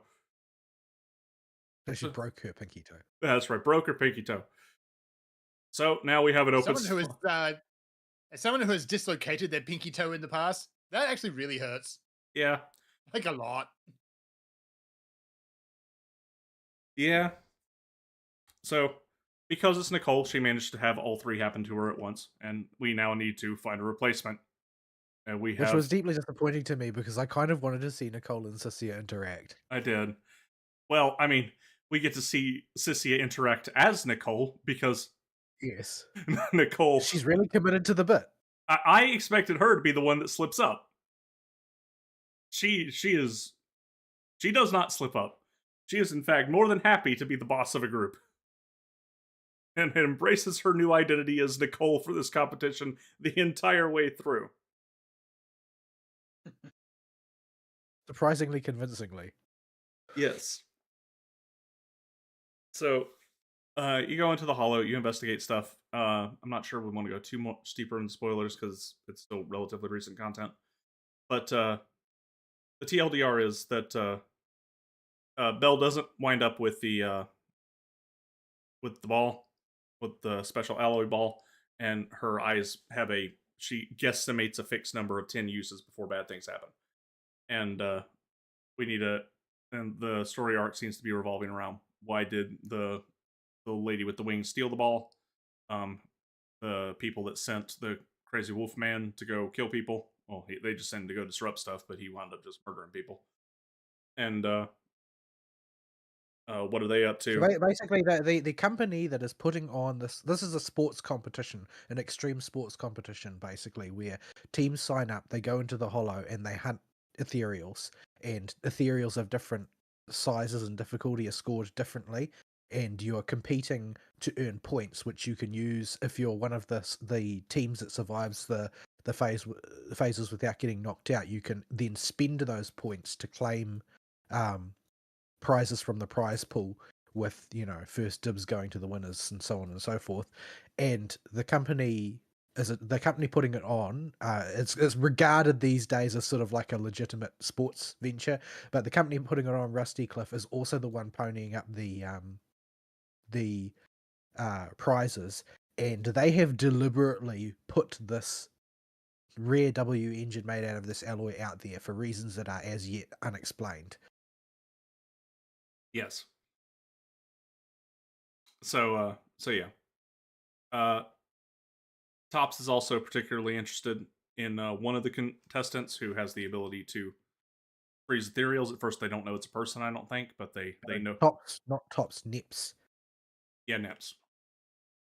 Is interested in one. Like it's sort of implied that Premier is also investigating, but she doesn't ever tell anybody anything. So yeah. Well, her hands are literally tied. So yeah. There's that mystery going on, and that is the path, the chain that we're gonna have to follow to presumably for the next few stories, because they're the ones that wind up with the W engine in the end. But it's really about Cynthia and her trust issues. Yeah, this is a while this is an epilogue story meant to just kind of do a little bit of stage setting for the next main arc, it seems like the lens and the core of this particular chapter of the story is Miss Hiss. And her English voice actress is the best thing in ZZZ. It is wonderful the whole way through. I haven't heard anybody breathe a bad word about her. Like the performance, I've even seen parts of the performance because it's like the first time that the EN fans have not been embarrassed to link comparison videos, because like I've said in the past, JP, I like the JP performance a lot as well. It's a different character though. The play on the character is different. She's got much more of sort of a vapid Gyaru lilt to her performance, which I think it fits relatively well, given it makes her seem even slimier. But that's not to knock the EN performance, because the EN performance is just like, it's a good performance of that character in its own right, because there are three major failings of EN voice actors in these Ho-Yo games. Number one, they just have no talent. That's pretty common. Number two, they try and sound like the voice actor from another language and fail because it's a different language and you can't do that. And number three, they just don't understand the character at all and they just do generic voices. Yeah. In this This case, one avoids all of the major pitfalls. she definitely understood the assignment. Like, either that or she is so close to Sissy in real life that she is literally crashing in the ADR director's house and eating their dog food. Like, that is the only way you get that good of a performance from somebody that plays that particular character that well. So yeah, she when she's reading her lines, she goes out of her way to adjust her inflection midway through almost every sentence to sound just a bit more confused while saying all these confident words that come out of her mouth. And it just works perfect for this character. And everything she says is funny. And she does have a couple serious scenes, and her voice actress kills it there too. Even the little the second animated cutscene for this this story with That was like both spectacular and kind of moving at the same time. yeah, like even then the English voice actress knows how to play it serious too, and does it just fine in the battle with Promea.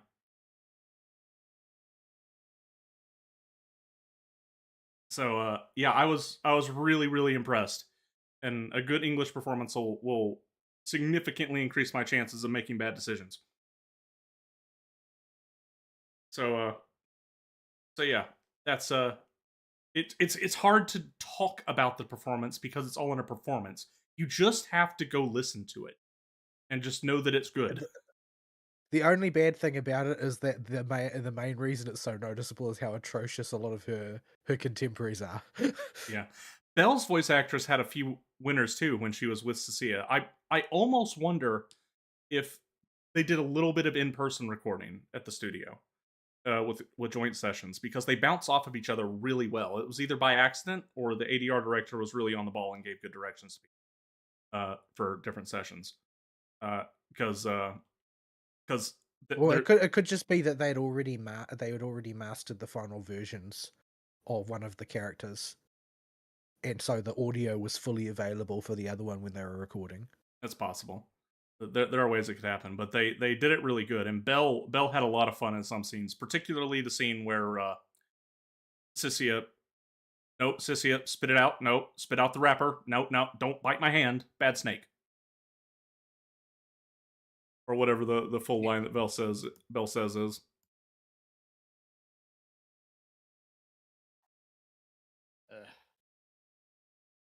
So yeah, and Sissia is a genuinely endearing character despite being Sissia. Yeah, so I don't know how to feel about.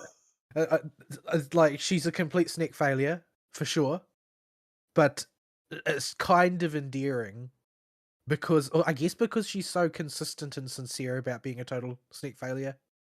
Yeah, she's bad at everything except for like a couple of extremely narrow skills that she was recruited for. Yeah, but most of it is because she's had such a crappy upbringing. There's a phrase the millennial girls these days use that's like, it's trying their best. Or they're trying their best. Sissia really is trying her best. She's just not very good at a whole lot. and they're trying their best in most contexts is in the same vein as, oh, bless his heart. Yes. It is very much an oh, bless your heart moment every time the snake does something. The snake also is just a genuine coward, and the big climax moment of the story when she protects Belle and overcomes being scaredy snake, like that's simple storytelling, but there's a reason this particular bit of storytelling for character arcs is done over and over again, and it's because it effing works. Well, I mean, she's also a useful audience surrogate in some ways because she does supply the "why are you being such a Shiro Emiya" point of view. Mm-hmm.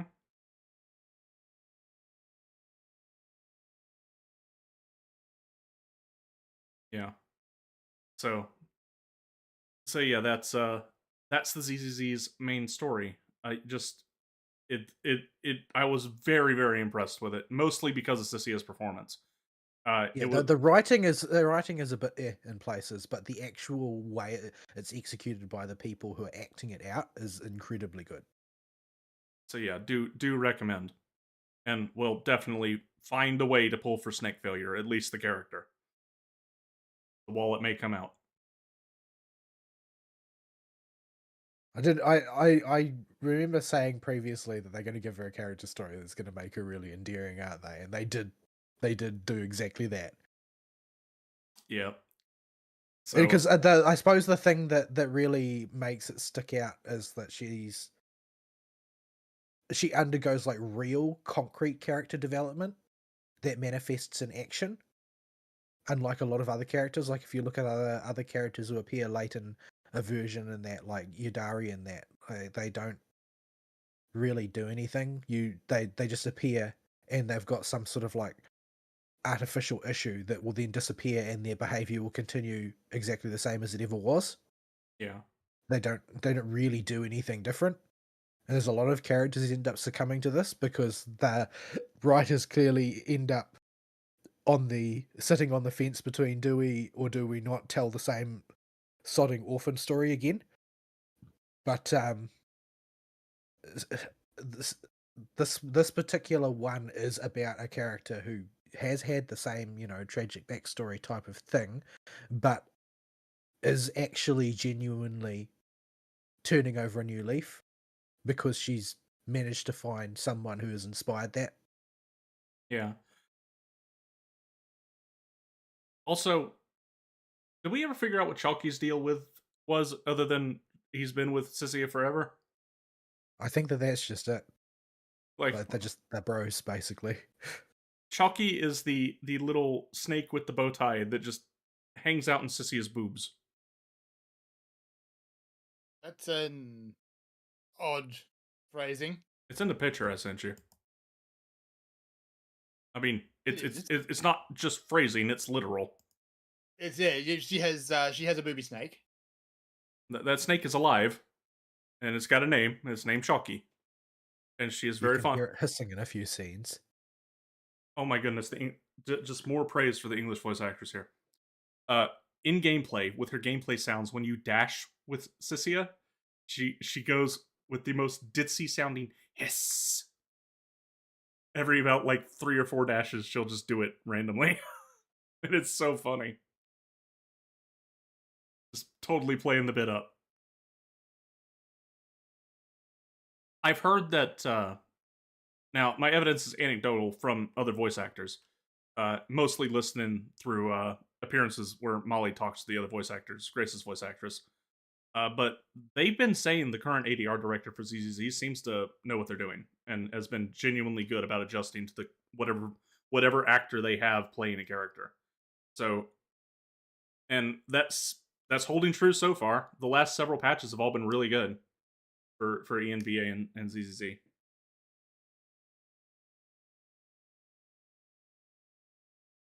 So hopefully they keep it up. I like I've said before, I'm mostly in this to see what ZZZ does with its characters. Its overarching story is not nothing, but the characters are the big driving part for me. And if they can keep pumping out winners like Miss Hiss over here, I think we'll still be good.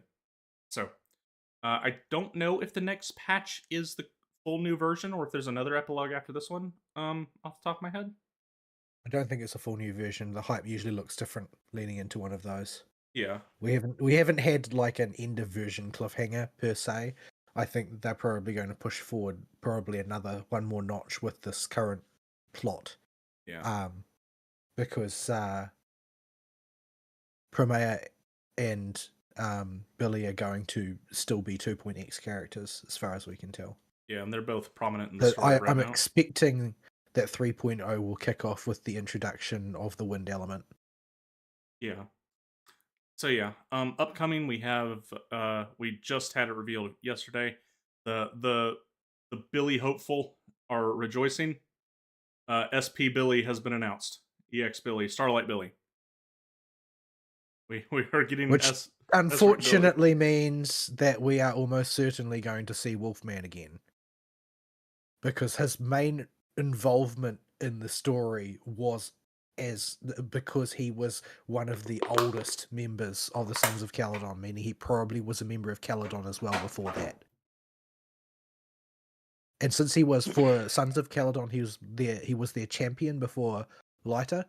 It means that there's a non-zero chance that Billy was actually a sweeper once upon a time. Yeah.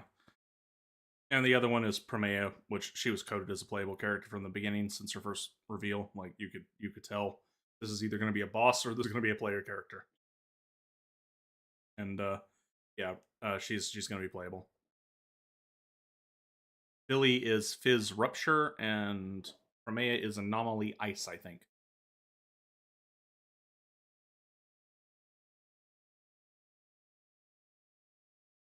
But Billy's design does actually look kind of cool. I liked Billy's over the top EX design. Sadly, the any character that rides a motorcycle has got an uphill battle to wage ever since Mavwika made me hate that combat style. But yeah, well, I haven't seen the gameplay out. I've just seen the official stuff. But well, he rides a motorcycle in combat. So yeah, I like his. Oh dear. I like his giant hand cannons. I like that one's attached to his arm. I like his dumb little Sentai mask and his Sons of Caledon scarf, and the biker Has jacket. he grown a second brain cell yet? No. Absolutely. I'd be disappointed if he did. He wouldn't be Billy anymore. He would not be Billy. Absolutely not. I link you the short. I posted it in mobile games, but I'll send it to you. Yeah. That's the reveal short for him. Under all of that edge, he's still the same goober. Oh yeah, that's not an edgelord helmet. That's a Power Ranger helmet. That's a Power Ranger helmet. And he does love him some Power Rangers. Yeah, like his whole shtick is he loves the in-universe Power Rangers. That's why he has that helmet. Yeah. The current main story for HSR is all about the in-universe Power Rangers as well. So yeah, Billy is still the goober we've always known as, you don't modify your face to be a Power Ranger face if you're not, goober. I mean, he is a robot, so I mean, you can always just change it back. I mean, Arya was alone in the unintelligent construct division. So we just needed to be sure Billy was still relevant to the story, so she wouldn't be the only one.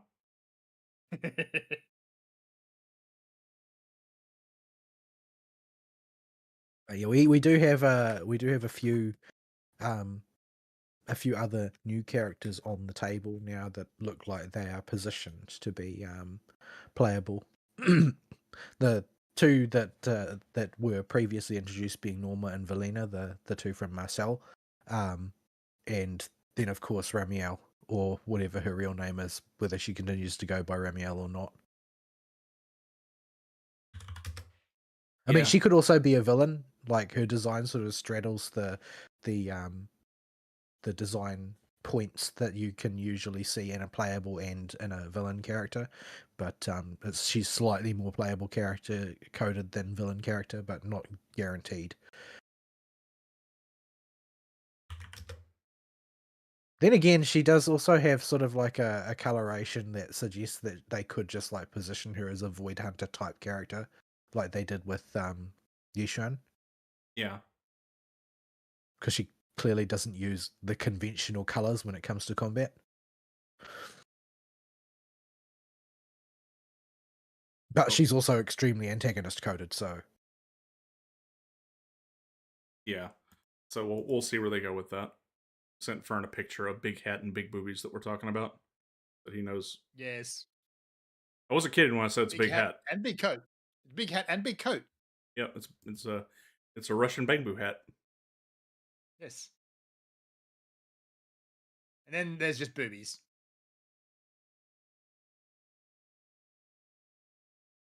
So yeah, they will. I expect those two to be playable at some point, probably in 3.0. See if there's any data posted for them yet. I don't think that there is, but there might be. Let's have a quick look. In the current beta database, no, not yet. So yeah, could be a bit into 3.0, but like we'll see where they go with their stories. I could easily see Norma being the A rank of the patch.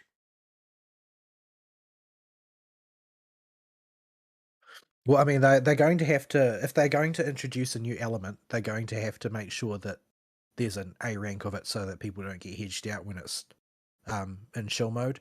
Mm-hmm. So, yeah, because there's quite a few leaks kicking about the wind element, and it sounds, based on the descriptions of those leaks, if the leaks are in fact genuine, that it's going to be more like an emo rather than an existing element, in the sense that it generates other types of interactions with other elements. So you can find references to it though in Promea's kit. Promea's kit is a conventional ice damage anomaly kit, but there are references to things in that kit that imply interaction with wind attribute anomaly. Well, you can actually find that term used as a keyword in there, to put it bluntly.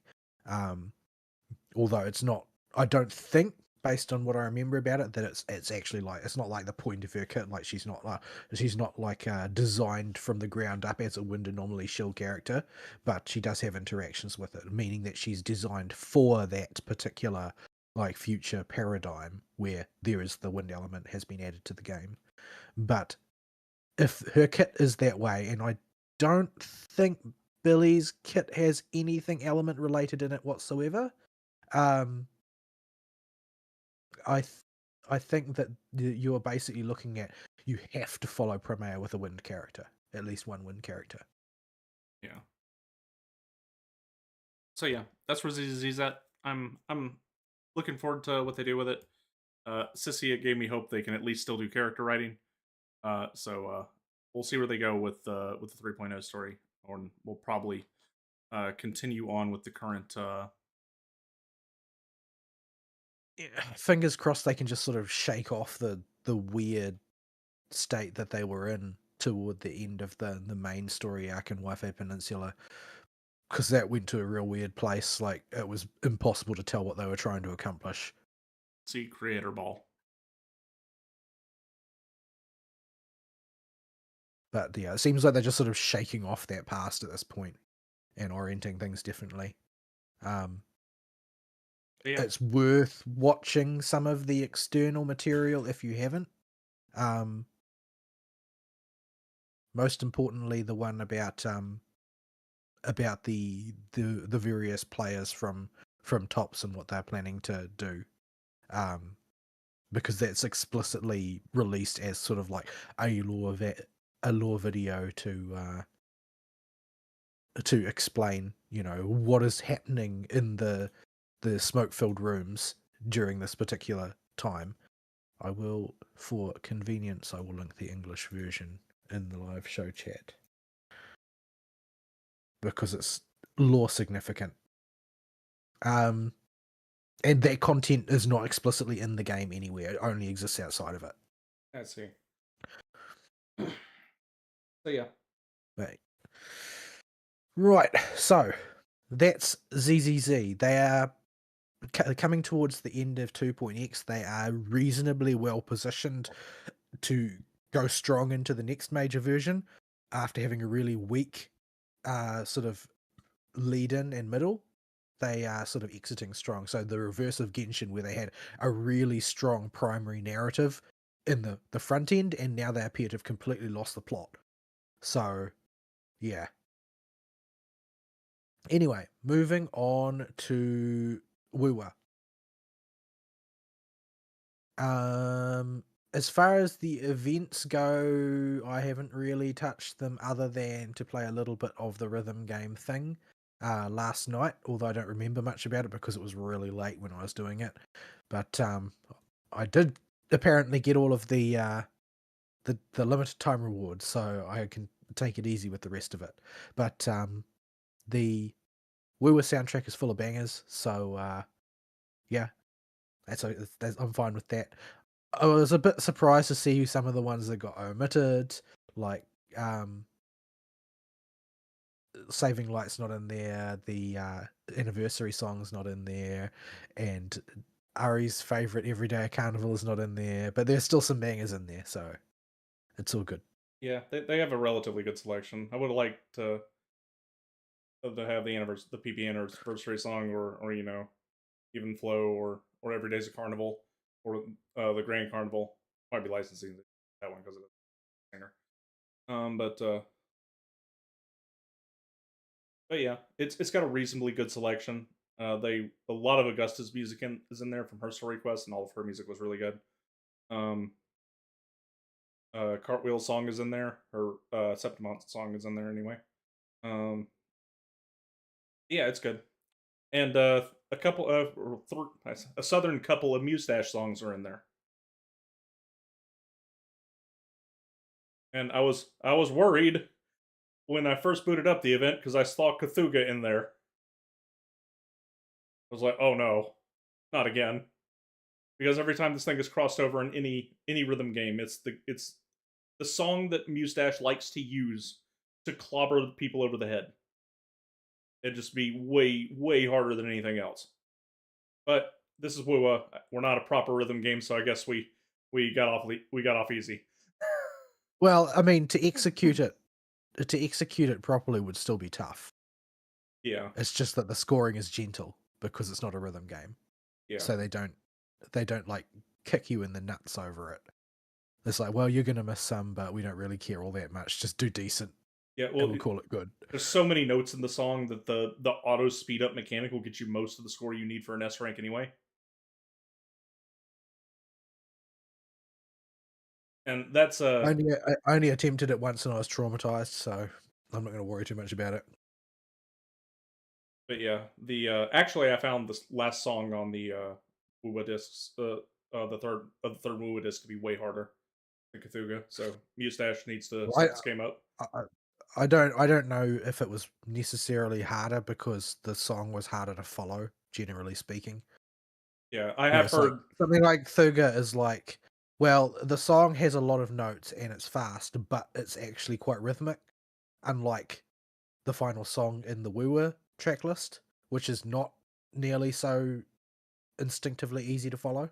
Yeah, and Cthulhu is designed to be a boss song in a rhythm game. Like it was cooked in a lab to be a rhythm game song that was supposed to be difficult. So it at least follows rhythm game logic.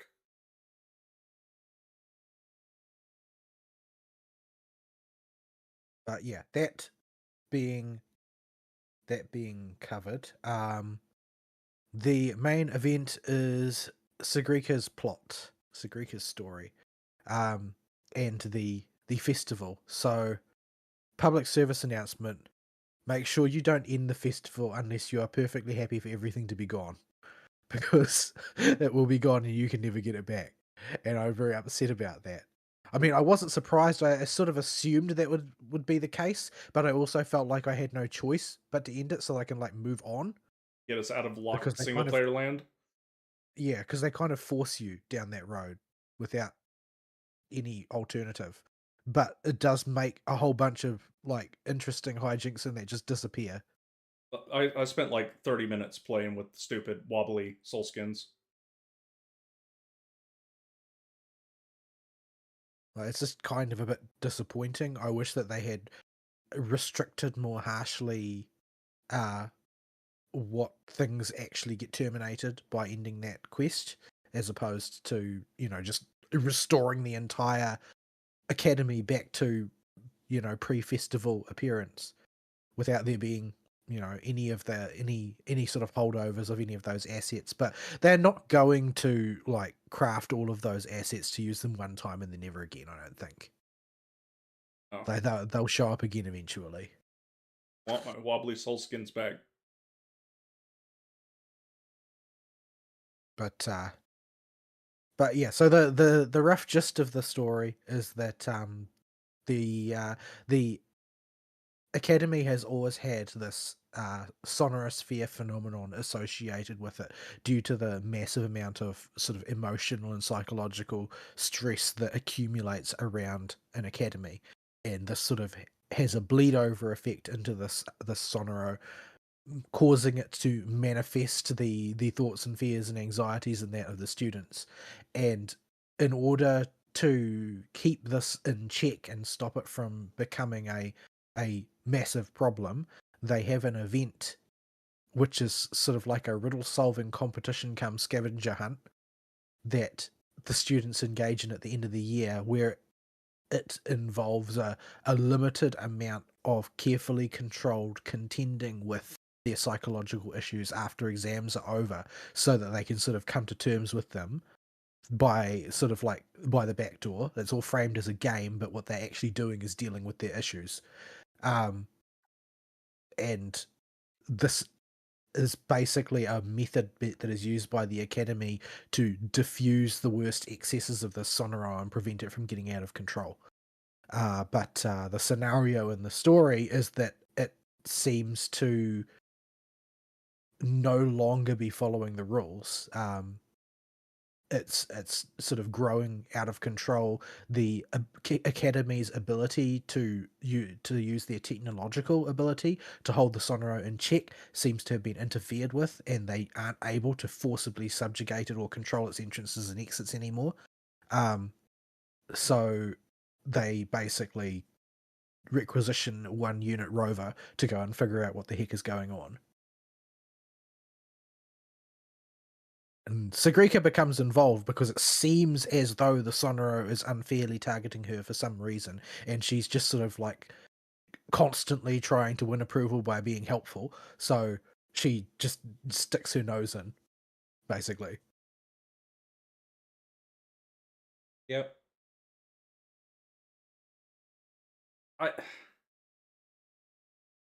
Contrasting with Miss Hiss. Now, Sagrika does better in the main story than she does in the trailers. But there is a lack of oomph or impact in every single one of her lines in English. And this story is makes or breaks itself on how good Sagrika comes off. And for the English, her voice actress just sounds like she took like 30 Xanax before the performance. I only saw her performance in the trailers, and the English performance with Sagrika was extremely lackluster and kind of just off-putting to me. Now the Japanese performance wasn't the most stellar one that I've ever seen, but it was suited to the character and it was perfectly acceptable.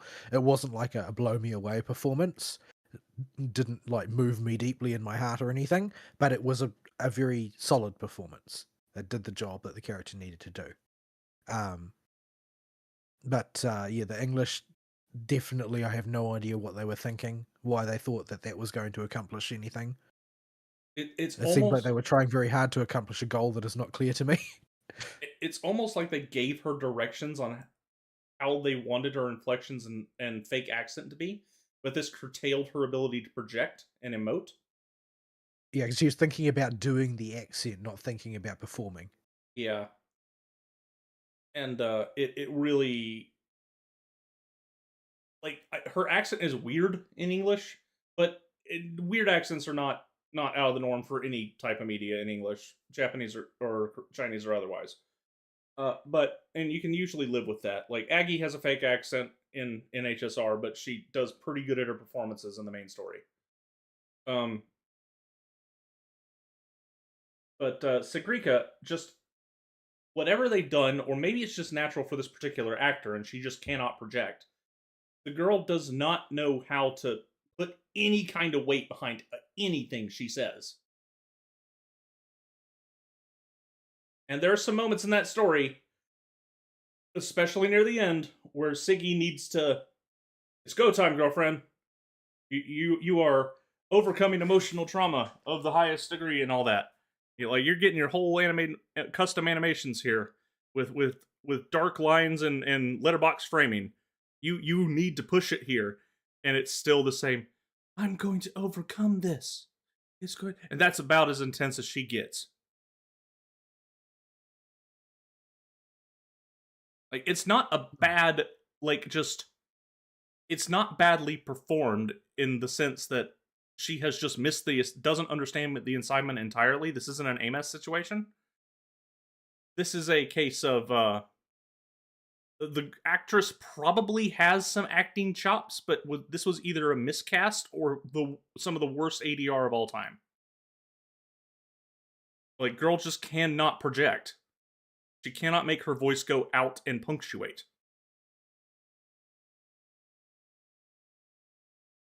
And there are moments where Sagrika's voice in the story needs to go out and punctuate, particularly in the finale. Yeah, I don't know what they were thinking. I don't know how it ended up being like that. But yeah, it's a bit sad that that's how it comes off for the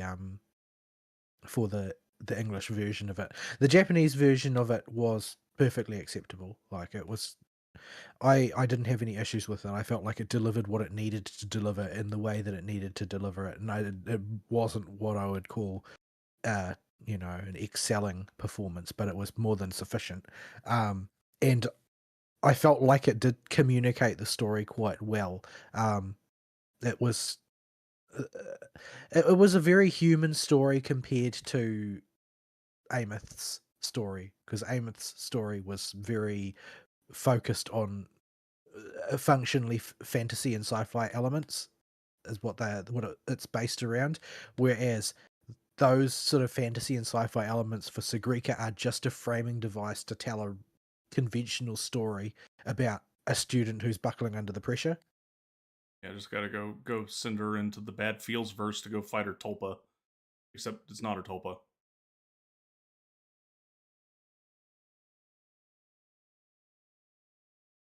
Well, this, I suppose that the way that this rolls into the broader story is because none of this is supposed to happen. Yeah. There's not any explanation for why it should. And we finally get introduced to Dania, who is Sagrika's good friend, and Sagrika just seems to pick friends poorly. Yeah, like I'm not keyed to any of the pre-release stuff, so I had not seen Denia. The name you don't see Denia. You just, she's mentioned by various people if you look at all in-game dialogue.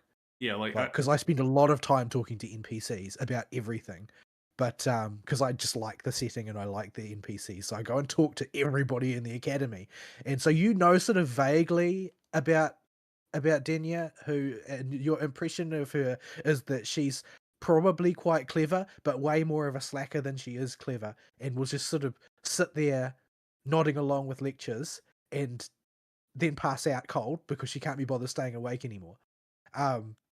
Yeah. Like, you just get the impression of her, she's a solid student but a slacker. So I'd heard the name maybe in passing before. Like, I recognized the name and Vol had mentioned it on the show, I think. But you see her for the first time in this thing, and I'm like, you're a bad guy. Yeah, she's kind of bad guy coded. Like, the red gloves are kind of a dead giveaway. Yeah. Like, it doesn't really matter what the rest of her looks like. If you wear red gloves, then you're probably associated with the Fraxidus. Like, we haven't been told that, even at this point in the story, but she's wearing red gloves. Yeah. Never mind that your besties with an incredibly naive girl and, the Grand Architect. Why you spoil, man?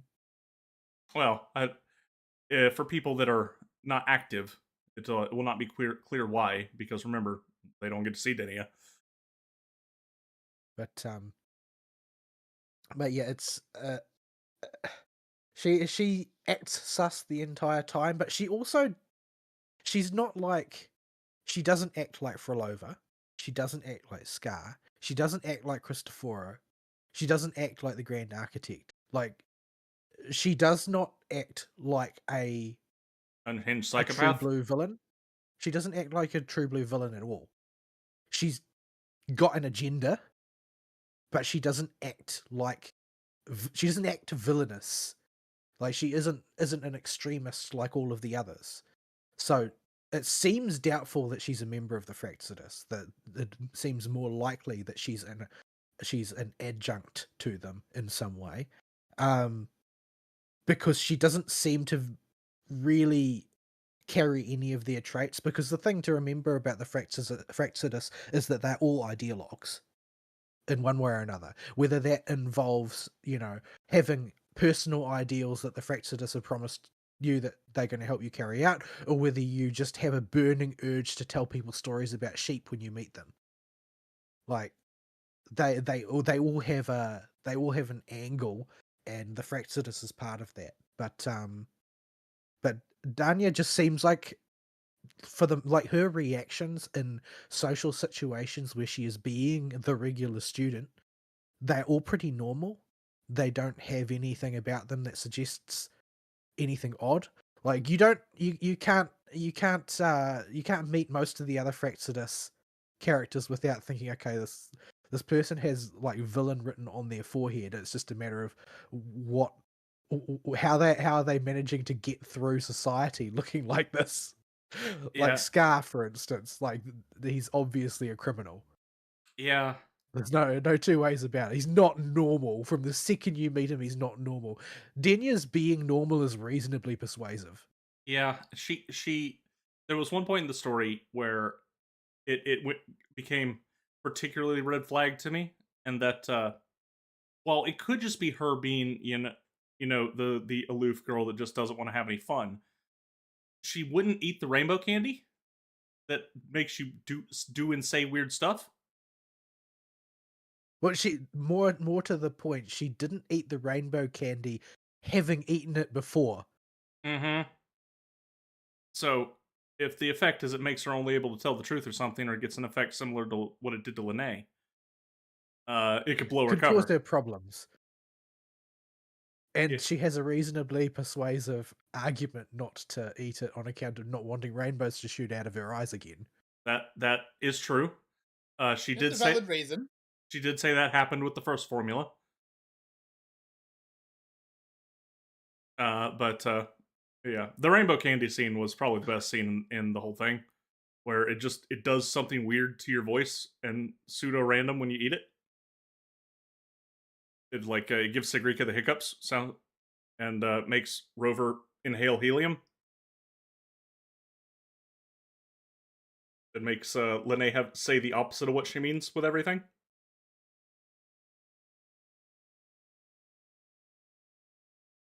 I thought that bit was good. I like that part. It was cute, and yeah, it was sort of like I suppose the other thing about Denya that sort of highlights her is that like no non-playable character is going to get a design like that. I'm sorry. Like Yeah, you simply don't get that many polygons unless you're going to be on the Gacha banner. yeah. WuWa is particularly clear with their character designs of that one's playable. Like even and because Farlow has been made playable, even villains aren't off the table. Like they put a lot of time and effort in these character models, and take longer to build each one in WuWa. So they usually are. You can put a safe bet, I think, that they'll be playable eventually if they roll one out, and you can ID it from a mile away. But yeah, while they do position Denya's sketchiness front and center, she really doesn't play a direct role in the events of the story. Like she's not on screen very much. In fact, it's sort of like a subtle plot point when she's not on screen. Like, well, where's she gone this time? Sort of thing. But yeah, the short version is Sagrika's bad at picking friends. She just picks weirdos. But I guess by the end of the story, she has a new little friend group to take care of her. Yeah, she got everybody's favorite motorcycle girl and Japanese schoolgirl to go tease her, with Professor Mornier presumably supervising in the background and wondering what the heck these people are doing. So yeah, they do bring Chisa back briefly, but to my intense disappointment, she has an extremely You minor appearance. you might have got to double digits in her line count, maybe. Possibly. It won't be very high double digits. It'll probably be like 11 lines or something. But Yeah. but she is still there. Well, it does serve a plot purpose for her in the sense that, number one, it demonstrates that she's recovered enough to fight, and number two, sort of demonstrates that, like, she's pretty much a cut above everybody else in her immediate vicinity I see what at you did this there. point. Um, Basically because she ends up getting lost in the dark side and just doesn't care. Like, she just kills everything that's a threat to her, and then spends her time idly wondering if she can work on her project. That is another thing that is mentioned by other NPCs. If you just talk to random NPCs in the dorm, is that the the uh the new transfer girl with the long, beautiful black hair has been seen wheeling around a piano that appears to have a grill built into the top. And when you encounter her in the dark side, rather than panicking like literally everybody else, she's just sort of idly contemplating in addition to this project of hers. So, in terms of ability, she's just totally unthreatened compared to her contemporaries by anything that she runs into. And she doesn't have any trauma left to deal with, basically. Like, Because everybody else entering to the dark side is plagued by insecurity and trauma and anxiety, whereas she just is like totally unruffled by the entire experience. well, she kind of got through that already in 2.7. Yeah, it's like she's already, gotten past her dark past and sort of turned a new page. Like, she's So that either means that, oh, we've now got license to never mention her ever again, or she's sort of in a position now to play the big damn hero's role. yeah, or just continue to set up a noodle incident in the background with a piano motorcycle thing with a grill on top Have of you it. have you ever seen that? I've It's not. sort of it's a famous meme. Well, it's not really a meme. Somebody actually made it. A piano that is also a scooter and also has a gas grill built into the top. I see. Okay, but why? Because you can. That sounds awesome. That's why. It does actually sound awesome. Like, Like there's I've never watched it. I've never watched it through myself, but there's like an entire step-by-step video that the guy invented it made on YouTube of how it was designed and put together. I mean, if you've got a dumb It idea, doesn't serve any purpose. It's just a No. piano that you can drive around while it grills meat. I mean, if you have a really stupid idea and want to make it real and turn it into a video series, go for it. I mean, I mean, the world This is is what built on she's big, dumb, cool doing with her ideas. days in engineering school. see, this is why you can't just let engineers flap around useless. You don't know what they're going to get up to. Well, usually they get up to copy and paste, and that's about all they can do. And then they call me to do the actual engineering. Yeah, sounds right. But yeah, good old Chisa.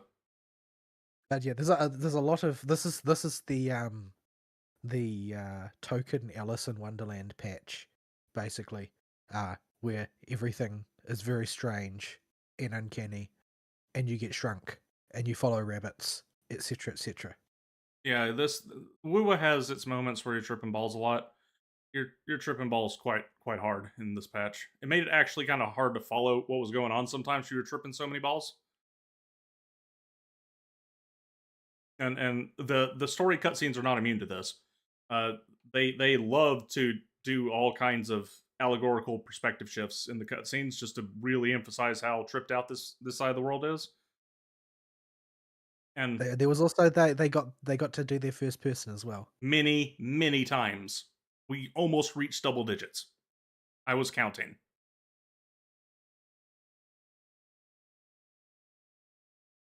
Like, that's the cinematographer has an addiction, and if he doesn't get to do at least like 3 first-person shots per chapter, he's gonna have an aneurysm. Although he is getting more creative with them. But my pet frustration with the way people have reacted to this story has been the sheer number of people saying that we were just cribbing directly from Persona. Yeah, they do know the battle So of center of the mind has existed way before Persona, right?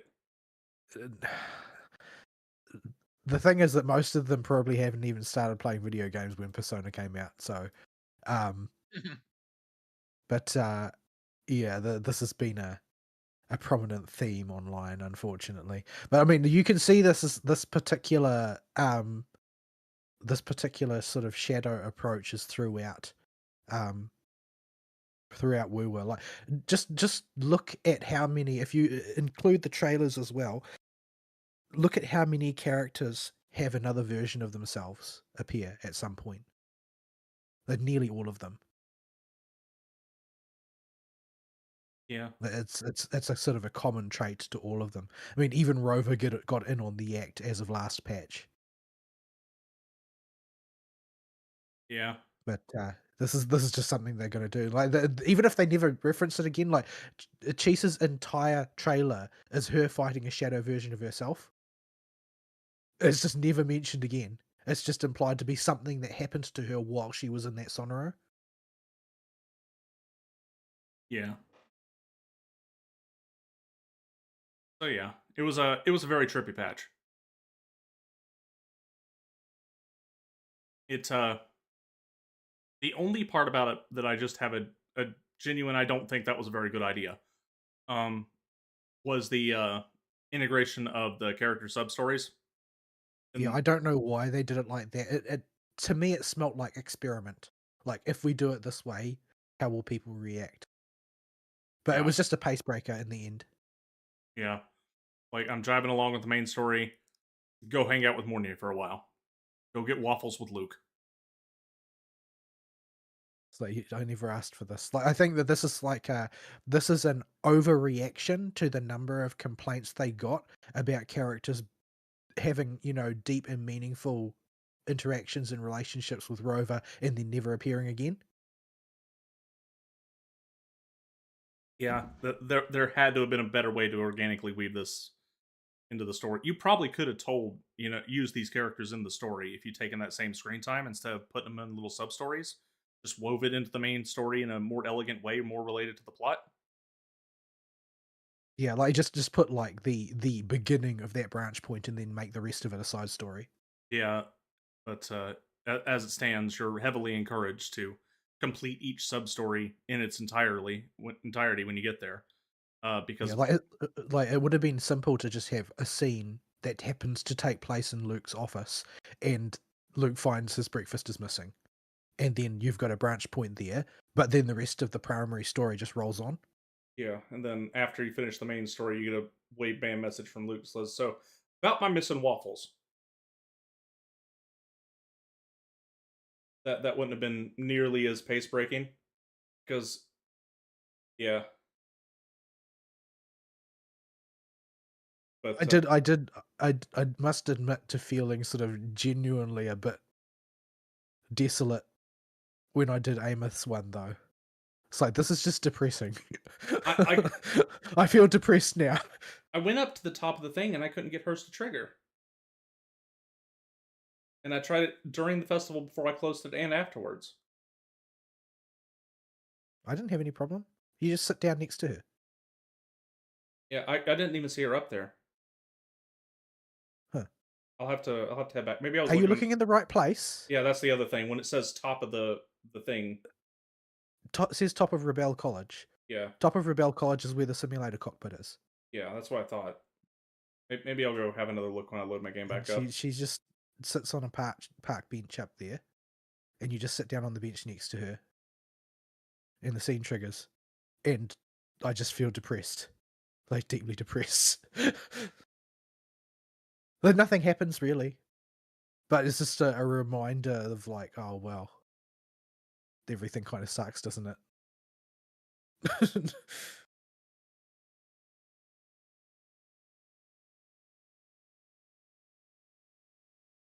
It's on fire.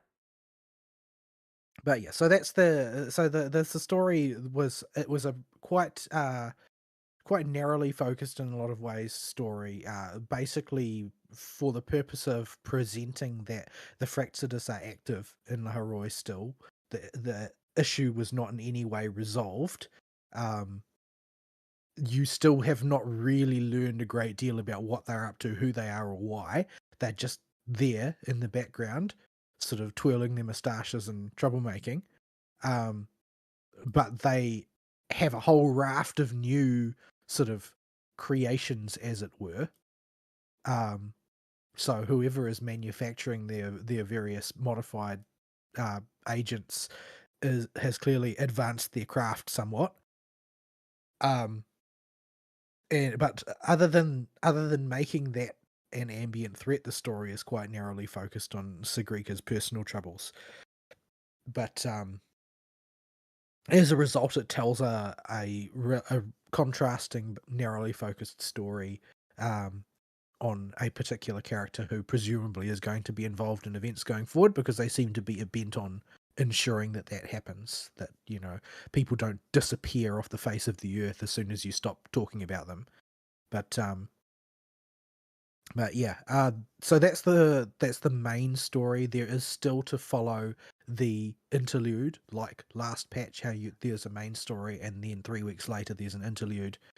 And the upcoming one will be basically tackling the fact that after all of the shenanigans that that Rover and Sagrika underwent in the process of the main plot, actually at the end, although Sagrika got over some of her insecurities, nothing concrete actually got established, and we didn't learn anything much of note. We didn't actually ID the Fraxidus member,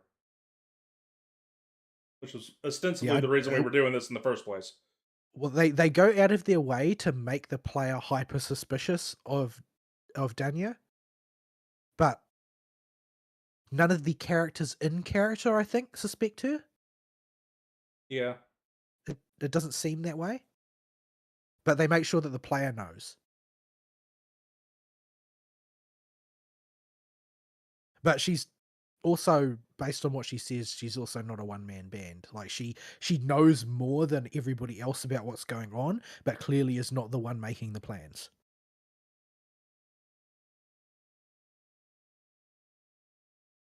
But yeah, we will find out more about that later.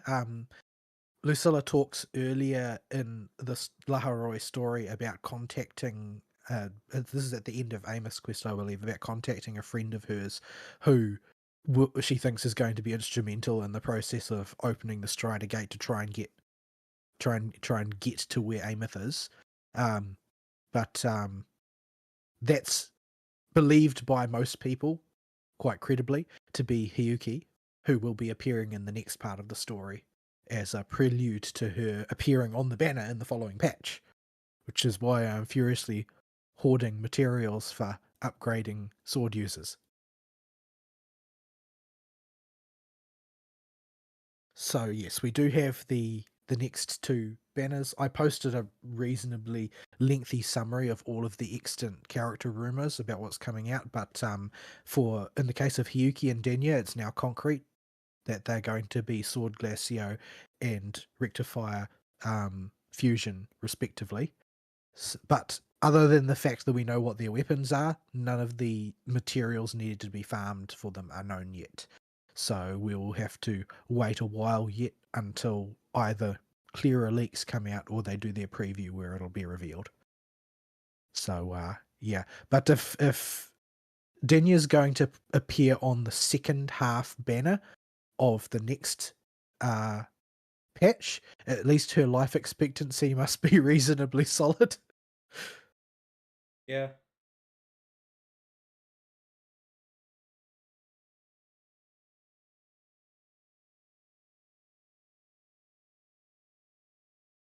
But yeah, so that's the state of play for WuWa. A more low-key story than the previous patch ones, but still reasonably well told, let down in the English by the weird voice acting.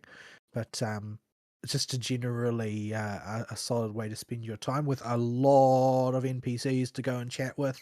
I know, having seen things that people have posted after the fact, I know that there's actually a whole pile of stuff I ended up missing, despite the fact that I went and poked my nose in every corner I could find for hours, because the festival just has that much stuff.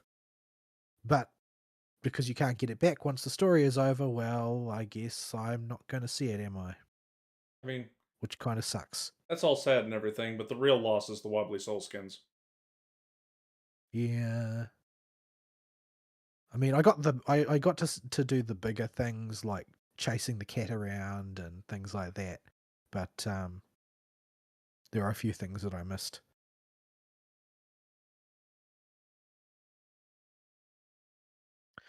But yeah, that's that for WuWa. We're still at the start of the patch cycle, so it's going to be another 5 weeks before we get another patch. But but another 2 weeks we'll get the second part, and then 2 weeks after that we'll get the preview stream for the next one, roughly speaking, and then we'll get the next patch there. So they're still rolling on. There's still plenty of content to come. I haven't tried the Tetris game, and I kind of resent that I get made to play Tetris in every video game ever. It's not Tetris. It's way simpler than that. It's just a block. Yeah, I know that it's not Tetris, and I know that it's way simpler than that. However, I'm going to call it Tetris because that's easier than calling it Laharoi blocks, and the NPC who runs the game is called Tetris. Don't worry about it. Yeah, that's a bit on the nose, isn't it? Yeah, it's literally just. I'm not even sure you can lose. It seems to go out of its way to make sure you can't lose. I'm fine with that because I'm really good at losing things. Well, maybe you should find them. At least they did not update Peaks of Prestige again. There's always that. Yeah. But I feel like at some point I'm so used to playing it now that I will start to pine for it if I don't do it for long enough. I'm not as hostile towards it as I have been after. You could basically thank Genshin for that. And that my problem with Peaks of Prestige was always the auto battle section, and Genshin did an auto battle section immediately afterward that was 30 times worse. It's grim.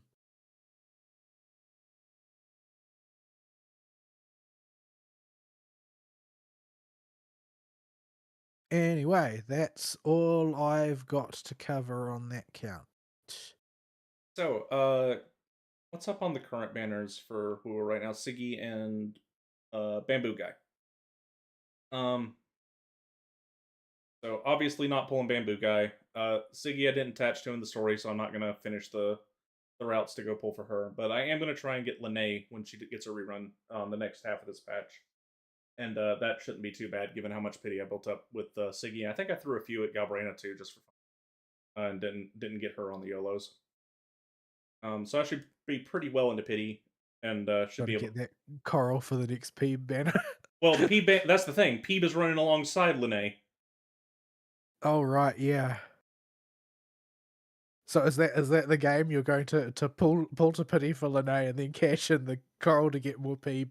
That that is currently the plan. Yes, I might even get enough pulls on the weapon if it'll get me another Peeb wave band.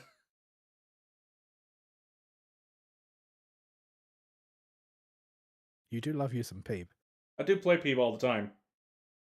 I'm quickly turning into one of those people that is the terrifying Peeb mains, the actual Peeb mains. We'll go to great lengths to learn the stupid optimized rotation to keep our girl relevant. It is not an easy rotation at all. At least she's a DPS. My main is a healer, so. Yep. Yeah, I've thought about getting more wave bands for Chisa, but I can't get over just how atrociously bad her fourth wave band is. It's like there's no point in getting one. I would have to get two at minimum. End of story.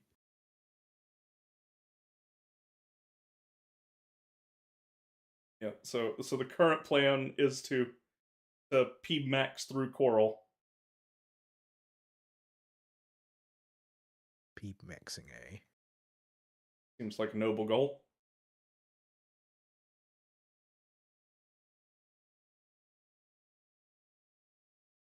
Yeah, so Zani's also on the banner alongside Peeb. Don't pull Zani without Peeb. Don't really consider getting Peeb without Zani if you care about any of the in-game metas, unless you just really like like Peeb. Zani I wouldn't pull even for casual gameplay without Peeb. Don't do it. Just don't bother. Yeah, don't. You Yeah, can. it's very much a partner character situation. Like it's just too hard to play her without doing so. Yeah. Like you can. Maybe there are like hyper autists who can do so serviceably, but they're just fighting with one hand tied behind their back. Yeah, like if you are turbo autistic, you can sorta kinda not really make it work with Spectral Rover. But that's your only option at the moment if you don't have Peeb. So Zani is functionally a dead character without Peeb, even in casual play. Peeb, you could find uses for her as a sub DPS even in the current meta, and slap her in teams. You could play her as a main DPS if you get a wave band or two. Like Peeb by herself is workable, but still not recommended because we're a little past her era, unless you just really like Peeb like I do. Linnae, however, is like sub DPS queen, and if you just don't know what to shove on a team, shove Linnae in there and you'll be fine. And she's blonde, and has a motorbike and a rainbow. And I wanted to pull her She's initially. bottle blonde. Close enough. If the hair, in her backstory, they show she's actually a brunette. yeah, that's fine though. As long as you embrace the yellow in the hair, you're good. Do not care how it gets there. But yeah, she got all that going for her, and she's also just the ray of sunshine that the story needs when everybody else is all spending all their time being gloomy. Yeah, like if you want somebody to do something dumb and fun, your resident motorcycle girl will be there for you. She will be more than enthusiastic to do it with you. So I wanted to get her on the first banner. She was out, but she came out at the same time as Cartwheel, and I had already budgeted for Cartwheel and didn't have the funds at the time, so I'm catching her on the rerun, and we'll see how that goes. I do not know where I'm going to do what I'm going to do to start a new team after Linnae, because I'll have to start building a new team from scratch, because all the other teams are close enough to done that the character pools for optimizations would just be optimizations. And there's at least 2 teams on the docket as far as the preview the leaks have shown. One of them is based around Hiyuki. I'm going all in on Hiyuki, so I'll probably be building that team, and I'll have to sacrifice probably Yang SP will probably be the sacrifice for that, because it's looking like Hiyuki's teammates probably going to be Suisui and Lucilla at this stage, but it's like super early days yet. Nobody knows what's in their kits. That's just the guesstimates based on sort of like patterns and behaviors from the past. And the other team is going to be the one that's based around the one of the other Huanglong Sentinels, because there are actually like several Sentinels in Huanglong. We've only met the one that's in the Jinzhou region so far. Supposedly, there's going to be another Sentinel Resonator, and that one is going to work with Lightning Rover and with some other, we don't know who yet, character to form another meta team around another Resonator, or something to that effect. So those are going to be rolling out over like the next like 2 or 3 patches, like out through 3.6. Yeah. And there's also going to be the in the interim there's going to be the collab characters for people who care a lot about Cyberpunk for whatever reason. There's a non-zero chance that there will be a 5-star collab character who is free, because they have done that. They've done a free 5-star once before in the past. So we got to be coming up on to anniversary too, don't we? Out, so. Anniversary is coming up. Yes, I can't remember when exactly because I wasn't playing at the time, but the leaks about anniversary prep suggest that there is going to be another standard pick tick, so you might actually get Verena. And okay. there's a rumor going around that the sort of like the older cast of characters who haven't had a rerun for 12 cycles now, 12 banners, are going to get moved to the standard banner. That means, ones like Jian and Yinlin and that who are just never going to run again. Hmm. Shangli, who has never been run before, I don't think. But yeah, it's going to be all of the ones probably up to Camellia are going to be moved to the standard banner in theory. But that's just a rumor. They may do that, or they might like go the Star Rail route and allow you to select from them to form your 50-50 fail ones. So, I mean, I guess it's possible they'll put Gigi on there and then I'll finally be able to complete Carlotta's original BIS team. Yeah. But we'll have to wait and see because there's nothing concrete. This is just sort of like inferences made through inspecting carefully what changes and rearrangements have been made in databases and so forth. Yeah. But yeah, most of their old cast of characters are suffering from like old development syndrome, like developed under a design philosophy that no longer persists. Like some like beat stick characters like Jian are still usable because they're just beat stick characters. Yinlin is regarded generally as not usable because she doesn't really do anything. Yes. She functionally works as just a liberation buffer, and that doesn't really get you anywhere just by itself. Like Shangli's only used on monofusion quick swap teams, and there are better options now. Yeah, Jinxie basically suffers from she doesn't have a Gigi. So people who went all in on Carlotta in 2.0, they could get Gigi and put together a BIS team that way because Gigi slots into Carlotta's kit very well. But Jinxie doesn't have an equivalent, so she became a bad Carlotta as soon as Carlotta came out. Shangli is actually riding high right now. As it turns out, he just performs exceptionally in a like Shorekeeper Linnae shell. He's like one of the best DPS characters at present. I guess if you can really leverage the tune break bonuses and the crit damage. Apparently he can. Apparently he's just like his kit by chance slots into their buffs perfectly in terms of like what parts of his kit generate damage and how much type of thing. So people who have him and Linnae can just like get mileage out of him now.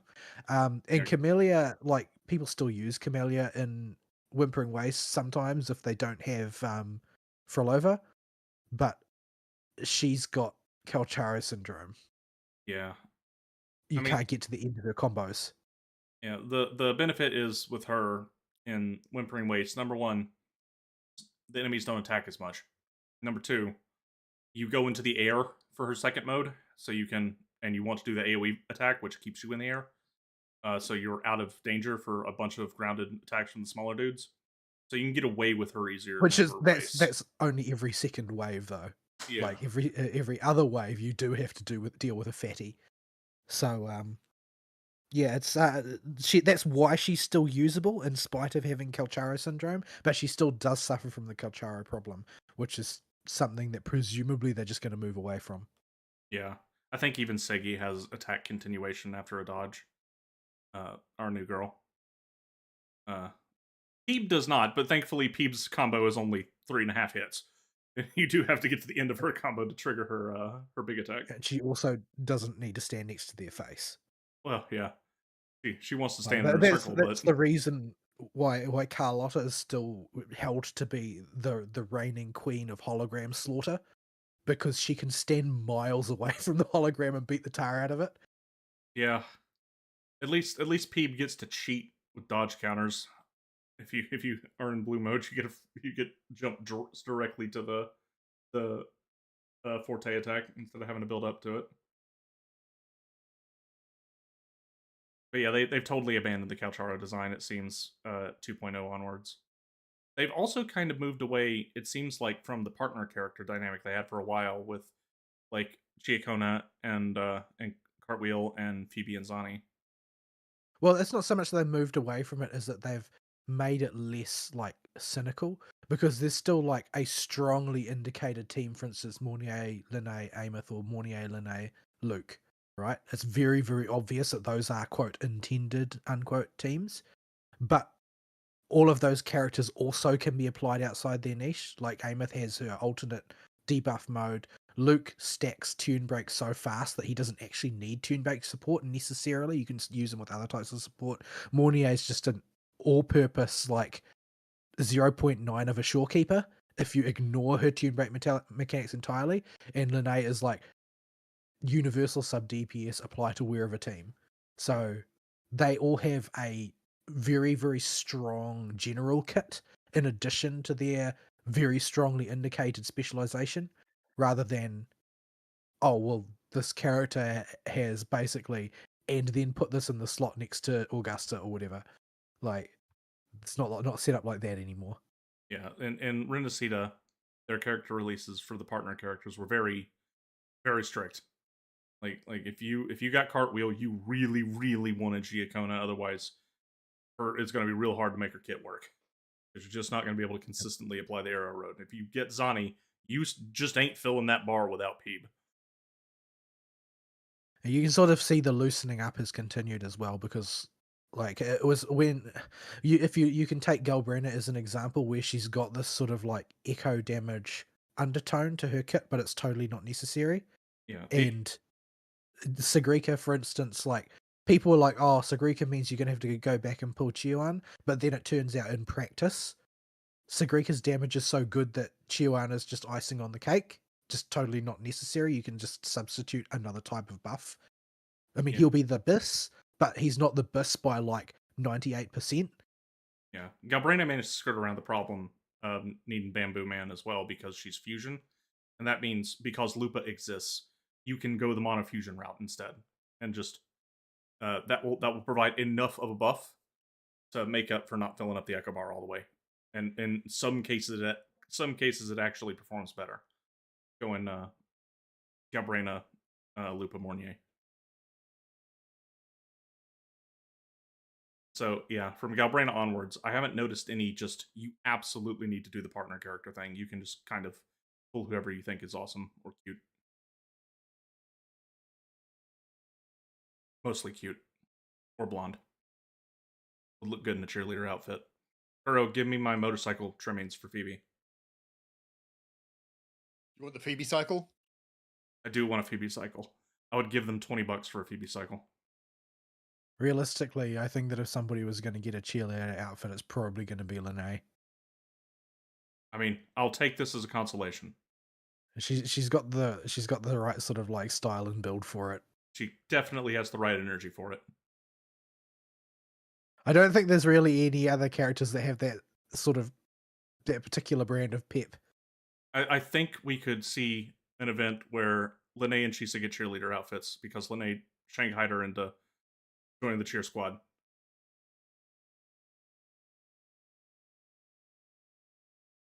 That I feel like that Chisa in a cheer squad would be like. Did you ever watch Prisma Ilya? Not the whole thing, no. Or did you not want to get arrested? I didn't watch the whole.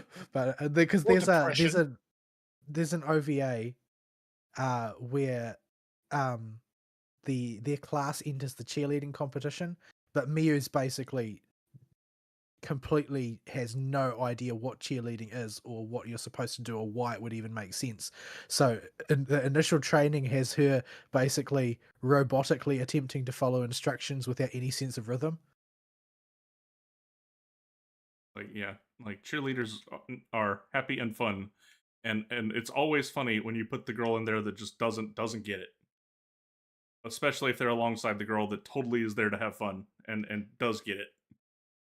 And because Linnae and Chisa are best friends, it would work perfectly.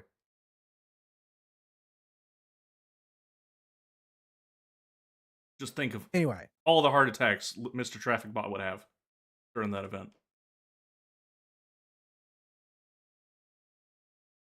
Anyway, did you check the emails? There was no email before we started the show. I have not checked it during the show. Because Google was dumb. It do be like that. I had to change the password to our YouTube and email again.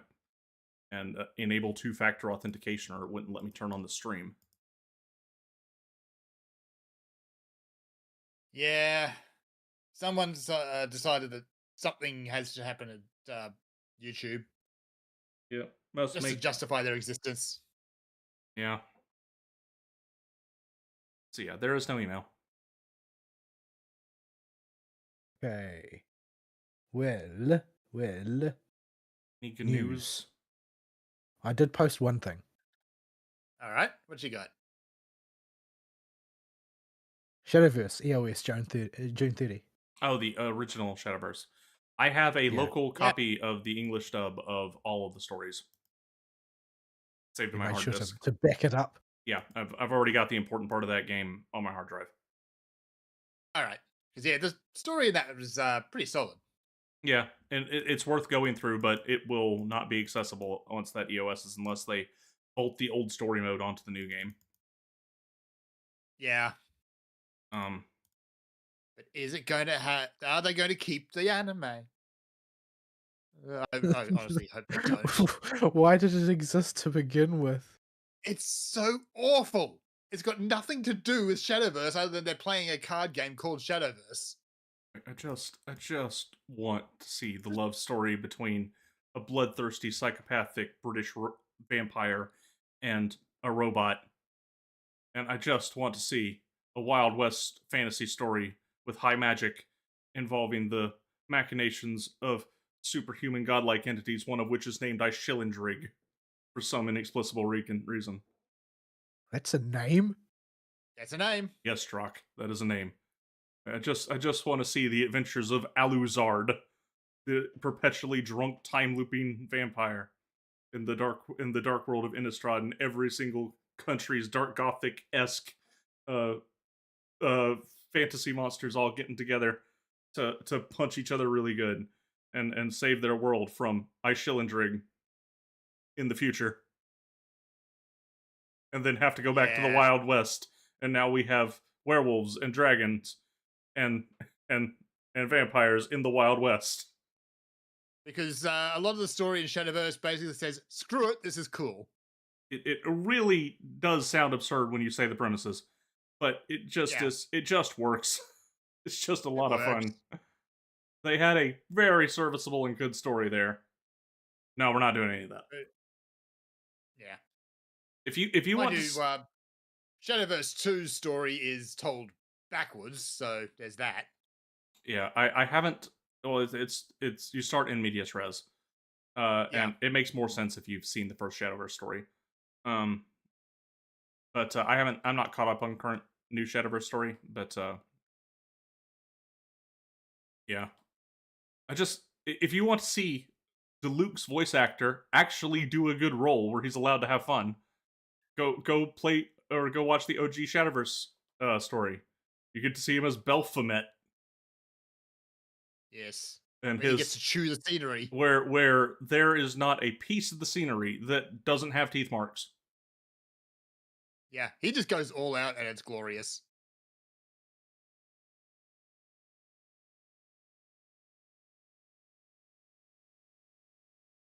So yeah. Anyway, yeah, so they're wiping it off the face of the earth, so get Ari to put it in Dropbox if you want it, I guess.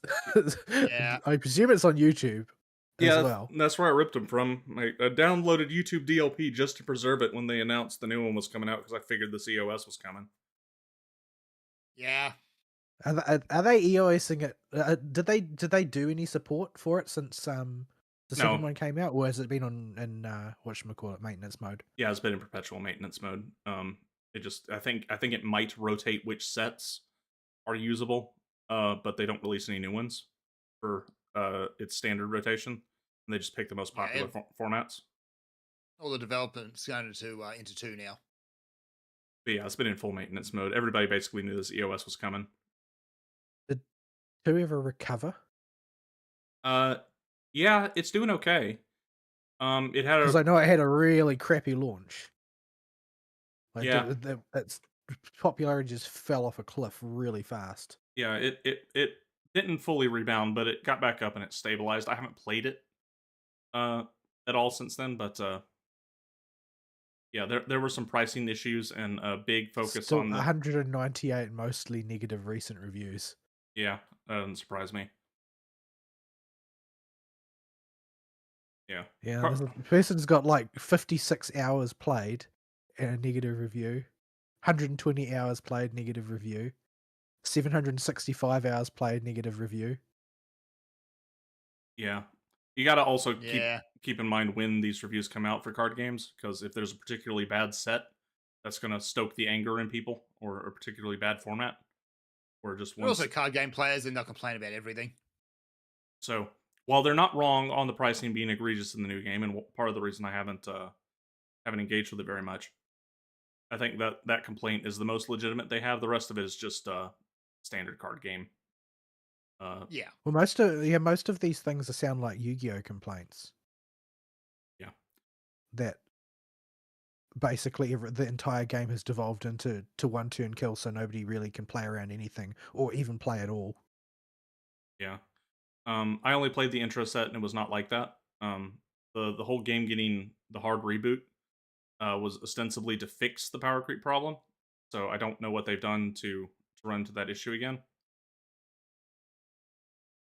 But yeah. Well, I would have to get back in there and check myself to verify it, and I just haven't been playing it lately. Apparently, the matchmaking has also devolved pretty badly, so you just get trounced every single time, basically, if you're a new person. Yeah, Because everybody's got a tricked out one turn kill deck. it's would be pretty hard to OTK because it still uses a mana system, so it's probably death by turn. Apparently, X. that's not a thing anymore. Apparently, like the comments, if I take these comments at face value, the draw engines have gotten so powerful that everybody has every card they need at all times. I see. That's ridiculous. Yeah, this is why you don't, even in games with the mana system, you don't let your card draw get out of hand. Yeah. This is why you need control decks. They need to exist. You kill your game. If you don't have control decks that exist, this is what you wind up with. Nobody wants to play against the control decks, but if your game doesn't have them, you wind up with this. Yeah. Anyway, what else has happened? Oh, there was the big sort of like business news was that Epic laid off 1,000 people. Yeah, Fortnite also I'm increased the price on its V-Bucks and reduced their Battle Pass reward. Where if you bought the Battle Pass, you would apparently get enough V-Bucks to refund the Battle Pass and buy the next one plus a little extra. You know, like PSO2 used to do with its right. Start Gems. You just don't get any extra now. All you can do is roll it forward. If you 100% the Battle Pass every month. My sister and cousin play Fortnite, and they were mad about this. It was funny. Well, apparently the reason that people seem to be identifying generally for the layoffs is basically because quietly in the background, Fortnite's popularity is an absolute freefall. Like, it's still a massive game with heaps of players, but it's not what it was. Like, engagement is just massively down. Yeah. They have too many people working on that game anyway, and they waste so much money on collaborations that some of which cannot be cheap. That I do not see how they could sustain that forever. And they need it. If I had to guess, if I had to give a really cynical, like, midwit guess, I would say that they're basically firing all of the people who work on Fortnite that they think can be replaced by an AI. I could see it. Because seriously, do the people playing Fortnite, are they so discerning about their gameplay that they would notice if something was just like AI coded slop? I do not play Fortnite. I have seen Fortnite running on other people's computers, and it looks like that client is held together by popsicle sticks and happy dreams. Like, well, it was never meant to be what it is. Like, that thing looks like it's going to be a survival game. It looks like it is pushing its little hamsters as hard as it can just to start up. When I heard of it, I don't know. I don't have it. When I heard of Fortnite, I just sort of assumed that it was like like the Arma 3 survival mode except for Zoomers. Yeah, the DayZ thing, not DayZ, the PUBG thing. Yeah, but I guess that the thing is, when you court the demographic in society that has the lowest attention span, your your sales tail is not going to necessarily be very stable. I mean, you do have Blade doing the Katy Perry dance now. It's true. That's funny Yeah. for 5 seconds, but that's also another thing for the low attention span generation. Like, so they will see a TikTok of that, and that will be all of the consumption of that amusement they will ever need. Yep. I really do. I am worried about what TikTok is doing to the brains of people that consume it. Turning them to sludge is what it's doing. Like it, I can see the attention spans of people that consume TikTok degrading in real time the longer they've been using TikTok. It's actively making you dumber. Like, I just spent the past month focusing on one video game, like an entire month, pretty much. Aside from doing dailies and the occasional story and ZZZ and WuWa and stuff, it was all Lost Judgment. I don't know if the younger generation, the TikTok brains, can do that. Well, we already know that they can't read books.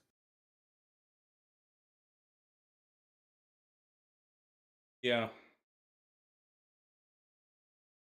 Unless they're like about Minotaur sex, I guess. Well, Yeah. I mean, the Lady Gunner section of the library is still publicly accepted. So This is inconceivable to me. Like, why is that always the exception? Like, the most grotesque debauchery imaginable, and it's just acceptable if it's in written form targeted at a female audience. like, Because now it's art. yeah, well, because no man, Because nobody will ever hold women accountable for anything ever. no man is going to go read that book, and so they're not going to know any of the specifics, and the women aren't going to tell them. You can look at the cover; it will tell you everything you need to know. Yeah, and that's going to go. I don't want to know. That didn't save you from your brush with quote urban fantasy unquote. Yeah, I'm well aware. The only book suggestion I've ever taken from a woman, she recommended, "Oh, you like urban fantasy? Here, read the Kate Daniels story."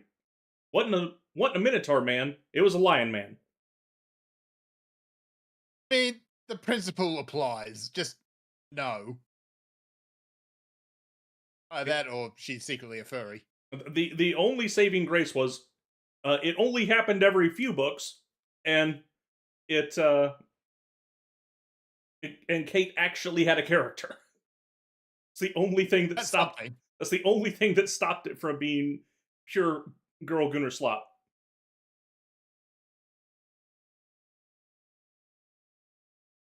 But it brushed up against it real quick a few times, more than a few times.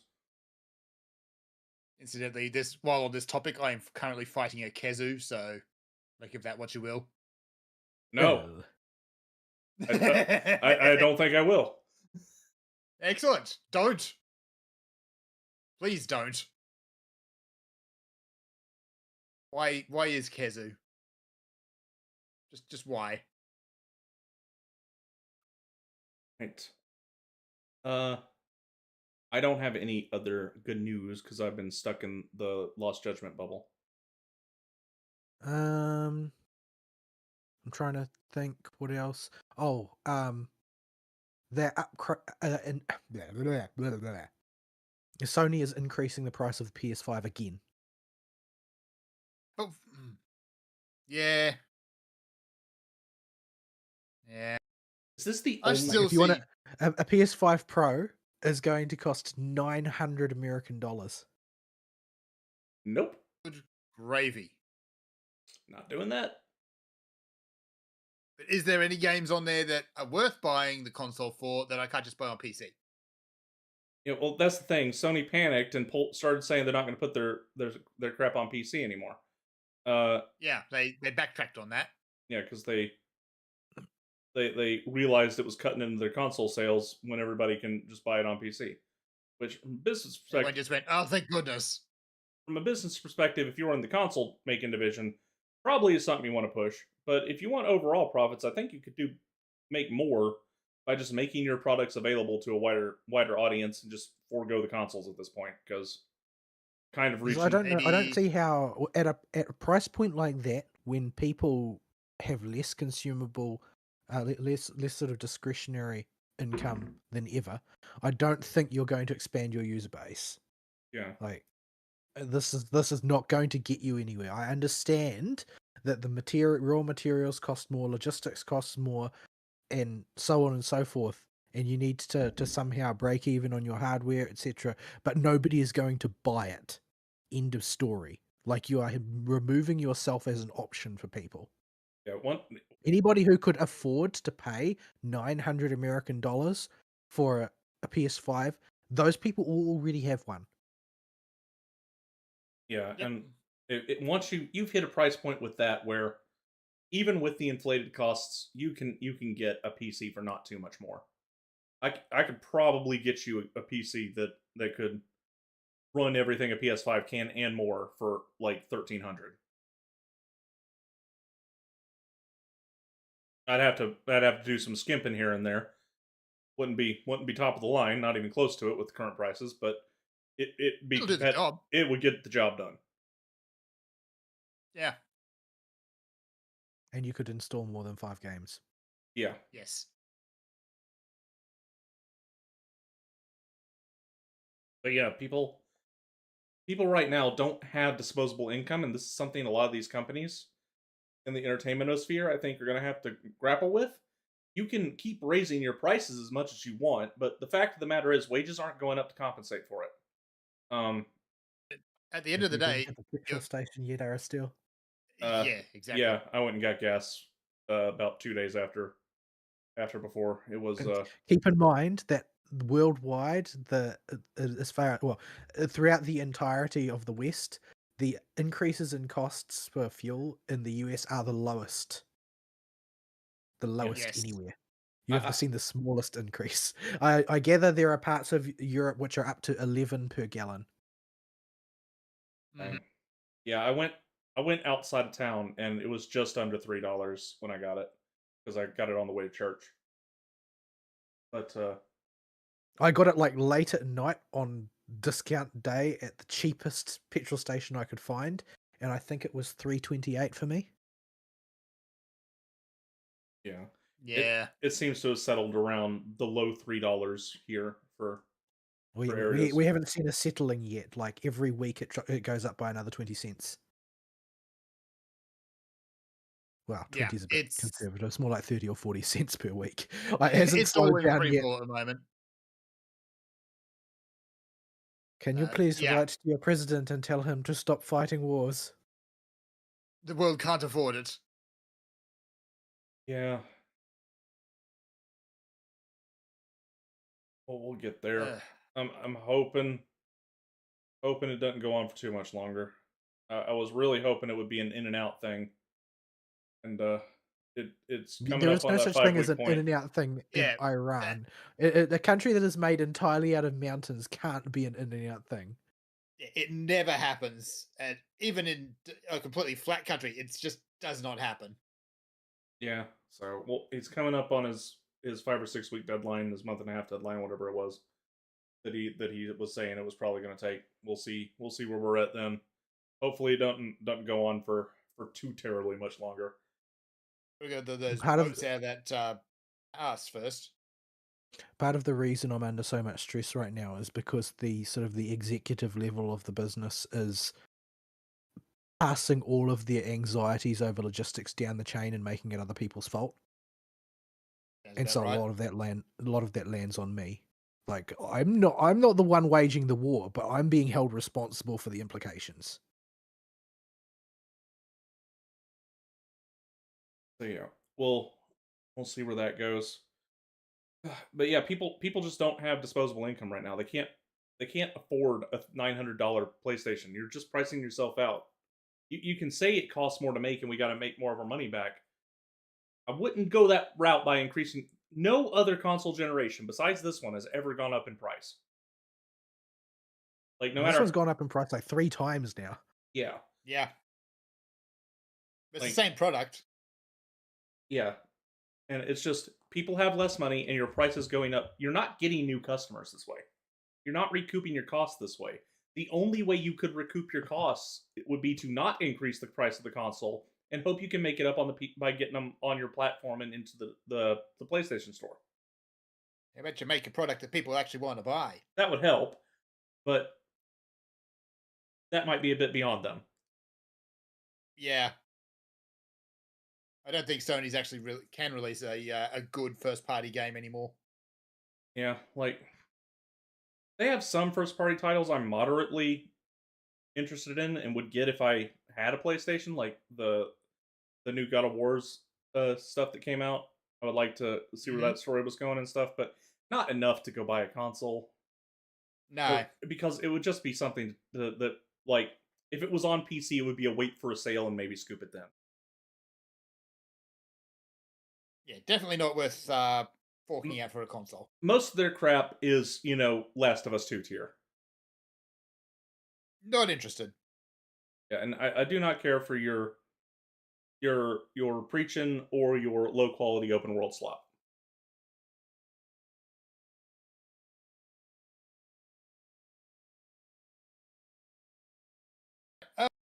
Should we wrap up? Yeah, We can wrap up. I don't think there's anything else. I don't think I've got anything else to talk about. The shrapnel topics rely mostly on Fern to know about weird indie stuff that's happening. So there's been nothing. Even people have stopped screaming about Marathon for a while. It's just kind of there now. Well, I mean, it's got a niche audience, but they didn't need a niche audience. They needed a smash hit, and they didn't get it. So yeah, they look like they're going to sell over their dedicated 20,000 within a few months.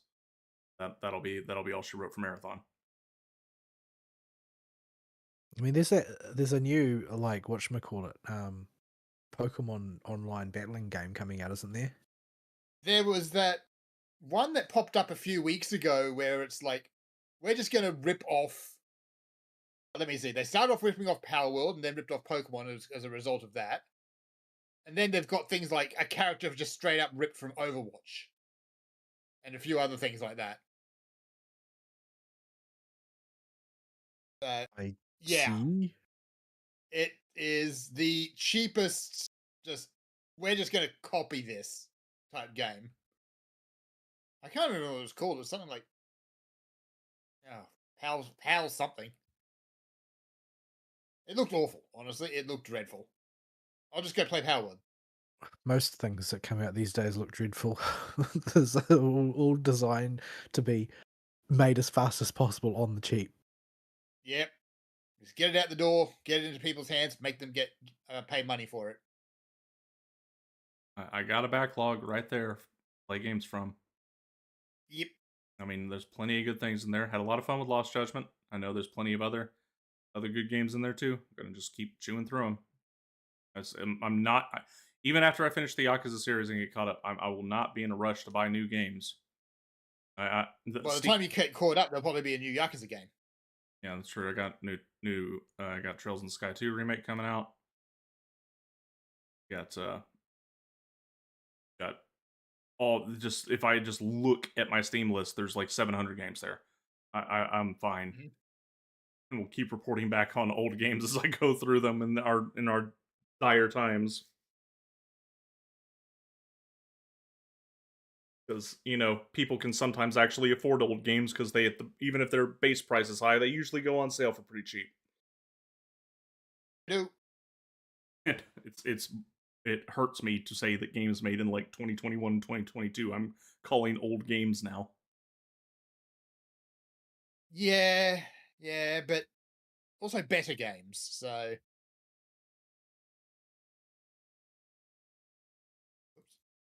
So yeah. I think we're done, folks. We'll be back. We'll be back next week with. I'm going through Like a Dragon Gaiden, Mandu Erase's name, the small little Gaiden game between that takes place alongside Yakuza 7. Tells you what Kiryu's doing. It was released right after Lost Judgment, so I'm playing him in release order. And we'll let you know how that goes. That one will probably be a safe recommend to scoop because it's just a smaller game. Often goes on very deep discount and is not full price to begin with. So I'm anticipating a recommendation from that one. I'm only just finished the first chapter of it before the show, and I'll let y'all know how that goes. All right. Y'all got anything else? Nope. Okay, cool. We'll see y'all next week. Sayonara. Bye bye.